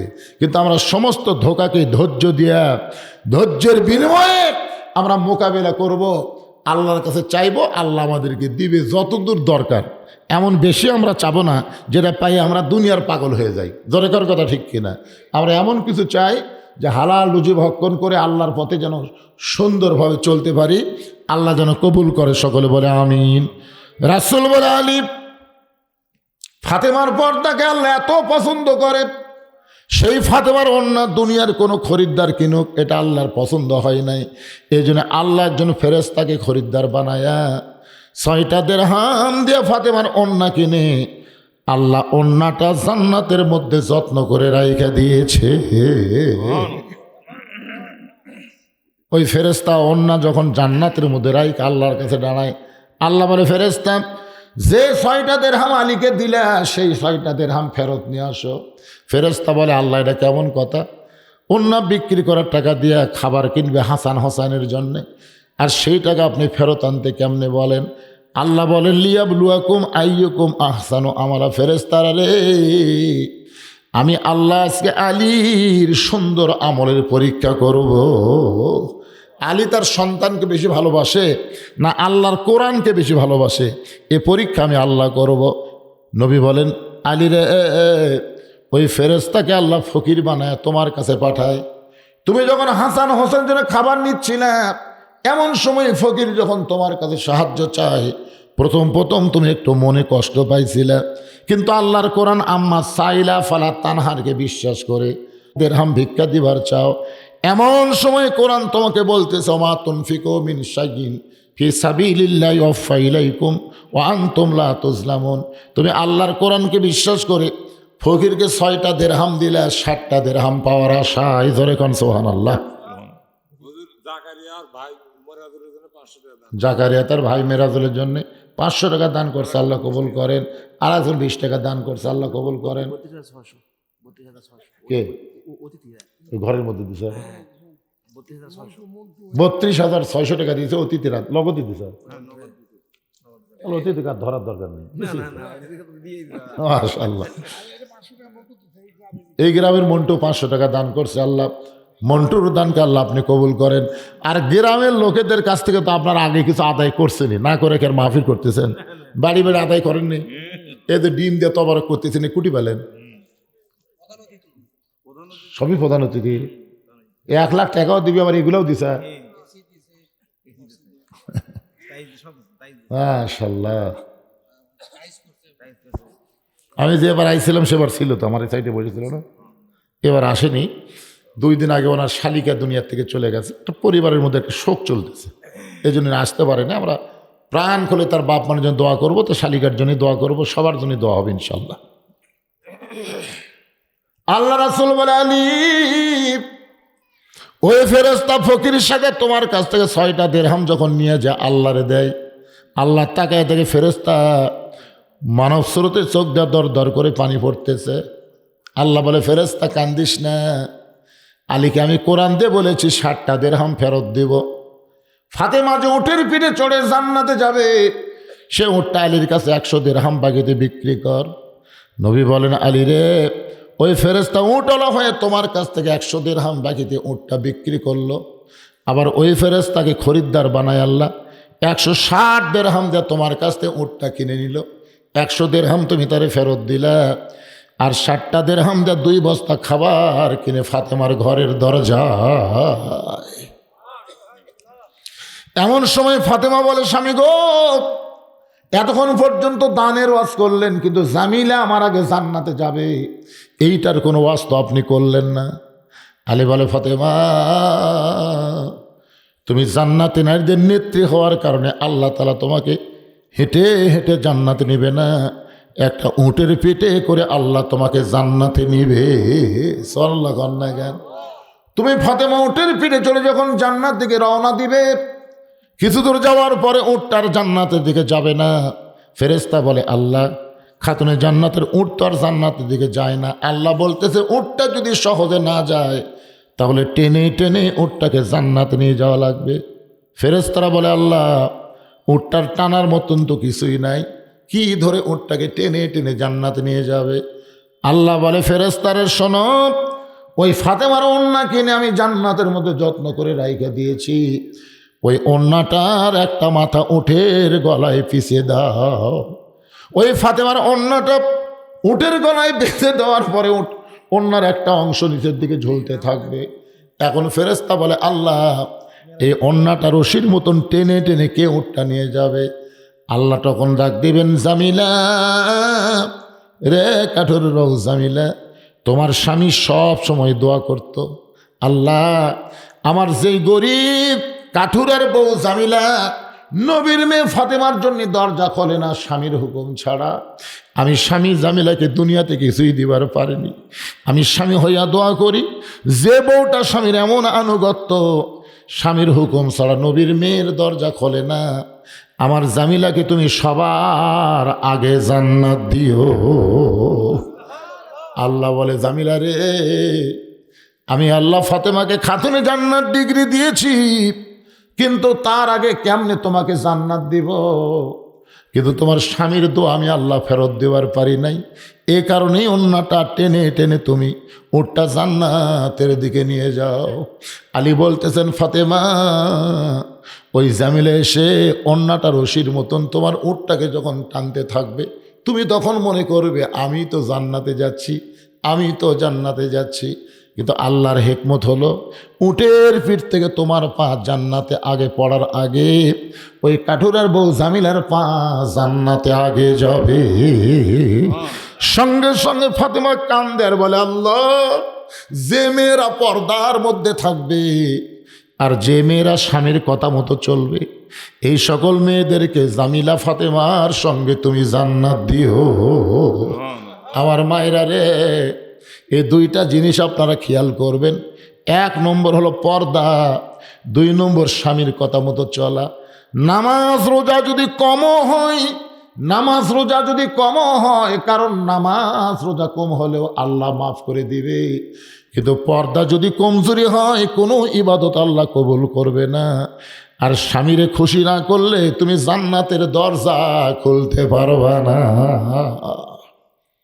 আপনারা বলেন তো, মেয়েদের ওয়াজ হয়েছে? মাশাআল্লাহ, আমার মায়েরা আর হইচই করবি। আর শোনেন, আজকে যে ওয়াজ শুনলেন, মা পর্দার মধ্যে থাকবেন, স্বামীর কথা মতো চলবেন, 5 ওয়াক্ত নামাজ পড়বেন, রমজান মাসে রোজা করবেন, কি লাগে? রাসূল বলেছেন 8টা জান্নাতের দরজা খুলে দেওয়া হবে, যে কোনো দরজা দিয়ে তারা ফাতেমা জামিলার সঙ্গে জান্নাতে চলে যাবে। ধরে গান সুবহানাল্লাহ। অসুস্থ মানুষ, তারপরেও দীর্ঘ সময় আপনাদের সামনে কথা বললাম। আমার গলাটা আসলেই দোয়া করবেন সবাই। প্রতিদিন 2-3টা করে ওয়াজান কী করবেন আমি তো আর জানি না। আমার জীবনে তো এরকম হয়ও না, বুঝলেন না, হঠাৎ এবার হয়ে গেছে 2-3 দিন আগে। এই যে এবার শীত কামড়াকামড়ি শীত, বুঝলেন। আমার মাহফিল আবার পড়ছে দিনে 10 মাইল দিনাজপুর, রাতে পার্বতীপুর। ওরে বাবারে, ওইদিকে শীত মনে হয় আয়সাকে ভিতর ঢুকে যায়, বুঝছেন। তো বয়সও হয়ে গেছে, ডায়াবেটিসও আছে, এই শীতটা গলার মধ্যে ঢুকে কণ্ঠটা একটু ডাবে গেছে। আল্লাহ ইচ্ছা করলে যে কোনো মুহূর্তে কণ্ঠ ফেরত দেবার পারে কি পারে না, জোরে করেন। অন্য কোনো বক্তা হলে এসে বলতে ভাই আমি পারলাম না, অল্প কিছু করে চলে যেত। কিন্তু আপনারা তো হক চিনেন, জানেন, আমার জন্য প্রাণ করে দোয়া করবেন। এখানে একজন বলল, হুজুর আপনি এখানে আইছেন সাইকেল নিয়ে, আপনার মনে আছে? আরে আমি যে কী অবস্থায় ওয়াজ করছি ভাই, আপনাকে এলাকাত এত মাহফিল করছি এক সময়, তা আপনারা আমার কী দিয়েছেন ওটা আমি দেখিও নি। কিন্তু 2007 সালে যখন আমার সাহাবি অ্যাক্সিডেন্ট করে মারা গেল, আমিও ছিলাম সে গাড়ির মধ্যে। চিন্তা করলাম আমি যদি এখন মরে যেতাম তাহলে আমার বদরুশিদের কথা কে বলতো, কারণ তখন ফেসবুক ছিল না, ইউটিউব ছিল না, ওয়াজ যেখানে সেখানেই শেষ। তখন আমি চিন্তা করলাম যে আমি মরে গেলে আমার নাম যেন দুনিয়াতে মানুষ স্মরণ করে ভালো কিছুর মাধ্যমে। এই জন্যে আপনাকে দোয়াই, এখন গেলে আপনারা দেখবেন 235 শতক জায়গার ওপর এই মসজিদ, মাদ্রাসা, এতিমখানা নির্মাণ করেছে। আল্লামা সাইদি হুজুরের নামে কমপ্লেক্স তৈরি করছি। এইগুলো করার পিছনে যে টাকা পয়সা, আমি পৃথিবীর কারো কাছ থেকে এখন পর্যন্ত একটা টাকাও দান সবগা লেই না। সমস্ত টাকা হলো আপনার ওয়াজের পরে যে টাকা দেন, এই টাকা নিয়ে 10 ভাগ করে 9 ভাগ আল্লাহ রসুলকে দিই, আর 1টা ভাগ আমার পরিবারের জন্য খরচ করি। কারণ আমার কোনো বেটা ল্যাটা কিছুই নেই, আমার 3 মেয়ে। অনেকে বলে যা করবি কামাই সব খাবি জামাই, কিন্তু এখন আমার ওখানে দাওয়াত দিবের যায় তারাই বলে যা করবি কামাই সব খাবি মসজিদ, মাদ্রাসায়, এতিমখানায়। আল্লাহ তাআলা শারীরিক সুস্থ না দিলে আমার এই এতিমখানা কেমনে চলবে ভাই? এই জন্য সবাই একটু প্রাণ খুলে দোয়া করবেন। দোয়ার দরকার আছে না নাই? সবাই আপনাদের জন্য আমি দোয়া করি, আপনারা আমার জন্য দোয়া করবেন। সকলে ইস্তেগফার পড়ে আস্তাগফিরুল্লাহ রব্বি মিন কুল্লি জামবি ওয়া তুবু ইলাই, আস্তাগফিরুল্লাহ রব্বি মিন কুল্লি জামবি ওয়া তুবু ইলাই, লা হাওলা ওয়ালা কুওয়াতা ইল্লা বিল্লাহিল আলিয়্যিল আযীম। আল্লাহুম্মা সাল্লি আলা মুহাম্মাদ, আল্লাহুম্মা বারিক আলা মুহাম্মাদ। আপনি কিছু বলবেন? দোয়া করে দিব। আল্লাহুম্মা আমিন। আল্লাহুম্মা আনতাস সালাম ওয়া মিনকাস সালাম, তাবারাকতা ইয়া যাল জালালি ওয়াল ইকরাম। আল্লাহ, কঠিন শীতের ভিতরে তোমার পাগল বান্দাবান্দিরা আরামের বাড়ি, ঘুম বাদ দেয়া, ল্যাপ তোষকের মহব্বত কলিজা থেকে বের করে সামান্য খেরের উপর বসে ঘন্টার পর ঘন্টা আলোচনা শুনে তোমার রহমতের দরজায় ফকির হয়ে দোকানে হাত তুলেছে। আল্লাহ, মেহেরবানি করে আজকের মাহফিল আমাদের সকলের হেদায়েতের জন্যে, নাজাতের জন্যে, জান্নাতের জন্যে আল্লাহ তুমি কবুল করো। এই মাহফিলের শুরু থেকে শেষ পর্যন্ত যত আলোচনা হয়েছে আল্লাহ, এর মধ্যে যদি কোনো ত্রুটি হয়, ভুল হয়, মাফ করে দাও। যা হাদিয়া মঞ্জুর করো সোনার মদিনায় নবী পাকের রওজা মোবারক আল্লাহ তুমি কবুল করে নাও। তামাম আম্বিয়াই কেরাম, আসহাবে কেরাম, তাবিনী কেরাম, তাবা তাবিনী কেরাম, তামাম পৃথিবীর মাটির নিচে যত মুমিন মুমিনা শুয়ে আছে আল্লাহ, সকল আর ওয়াফরে হাদিয়া কবুল করো। আল্লাহ, আমরা যারা হাত তুলেছি আল্লাহ, আমাদের জনম দুঃখনী মা যাদের কবরে চলে গেছে আল্লাহ, মেহেরবানি করে মায়ের কবরটাকে জান্নাতের টুকরা বানাও। আল্লাহ, দরদের বাবা যাদের কবরে চলে গেছে আল্লাহ, মেহেরবানি করে বাবার কবরকে জান্নাতের টুকরা বানাও। এই বড় পুকুরিয়া গোরস্থানে যত মুর্দা শুয়ে আছে আল্লাহ, সকলার কবরকে জান্নাতের টুকরা বানিয়ে দাও। আজকের মাহফিলের সম্মানিত সভাপতিকে আল্লাহ তুমি কবুল করো।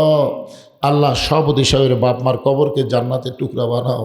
আজকের মাহফিলের সম্মানিত সহসভাপতিদেরকে আল্লাহ তুমি কবুল করো। আজকের মাহফিলের সম্মানিত প্রধান অতিথি এই গ্রামের কৃতি সন্তান আল্লাহ, 1 লক্ষ টাকা তো দান করেছে, বারবার দান করে। আল্লাহ, তার বাপ মা কবরে চলে গেছে, আমাকে বলেছে হুজুর আমার কোনো কিছু দরকার নাই, আমার বাপ মার জন্য প্রাণ খুলে দোয়া করবেন। আল্লাহ, সভাপতির বাপ মার কবরকে জান্নাতের টুকরা বানায় দাও। আল্লাহ, আল্লাহ তার শালিকা কয়েকদিন আগে মারা গেছে, আল্লাহ তার কবরকেও জান্নাতের টুকরা বানাও। আয় আল্লাহ তাআলা, আজকের মাহফিলে বিশেষ অতিথিবৃন্দুদের আল্লাহ কবুল করো, আলেম ওলামাদের আল্লাহ কবুল করো, হাদিস সাহেবদেরকে আল্লাহ কবুল করো, মুরব্বীদের আল্লাহ তুমি কবুল করো, যুবকদেরকে আল্লাহ তুমি কবুল করো। কচি কাঁচা বাচ্চারা হাত তুলে আমিন আমিন করতেছে, আল্লাহ তাদেরকে মাফ করো, কবুল করে নাও। সম্মানিত মা বোনদেরকে আল্লাহ, আমার মা বোনদের আবেদা সালেহা পর্দানসী কবুল করো। আল্লাহ, আমি অসুস্থ, আমার মতো অসুস্থ অবস্থায় যারা হাত তুলেছে আল্লাহ সবাইকে সুস্থতার নিয়ামত দান করে দাও আল্লাহ। এই বড় পুকুরিয়া গ্রামের উপরে রহমত বরকতের দরজা খুলে দাও আল্লাহ। আল্লাহ এর আগেও আমি এসেছি, এখানকার মানুষেরা এত ভালো, যারা মাহফিল করলে মানুষ পরিপূর্ণ হয়ে যায়। আশেপাশের মানুষগুলো গ্রামটাকে অত্যন্ত ভালোবাসে আল্লাহ। গ্রামের লোক বসতে পারে নাই, বাইরের লোক এসে মাহফিল পূর্ণ করে দিয়েছে আল্লাহ। তাই গ্রামের জন্য, গ্রামের আশেপাশে যত গ্রাম থেকে তোমার বান্দার এসেছে সমস্ত গ্রামের উপরে রহমত বরকতের দরজা খুলে দাও আল্লাহ। যে কোরআনকে আমরা শুনতে এত ভালোবাসি, সেই কোরআন বাস্তব জীবনে বাংলাদেশে দেখতে পাই, কোরআন অনুযায়ী যেন চলতে পারি এমন একটা অবস্থা আমাদেরকে দান করে দাও আল্লাহ। সকলকে মাফ করে কত মানুষের জানাজার নামাজ আমরা পড়েছি, এই দুই হাত দেখ কত কবরে আমরা মাটি দিয়েছি। একদিন আমরা মরে যাব, যেদিন আমাদের মৃত্যু হবে দিনটা যেন জুমার দিন হয়, মাসটা যেন রমজান মাস হয়। ইমানের সাথে ইজ্জতের সাথে এই দুনিয়া থেকে বিদায় নেওয়ার সময় আমাদের জবানে জারি করে দিও লা ইলাহা ইল্লাল্লাহু মুহাম্মাদুর রাসূলুল্লাহ সাল্লাল্লাহু আলাইহি ওয়াসাল্লাম।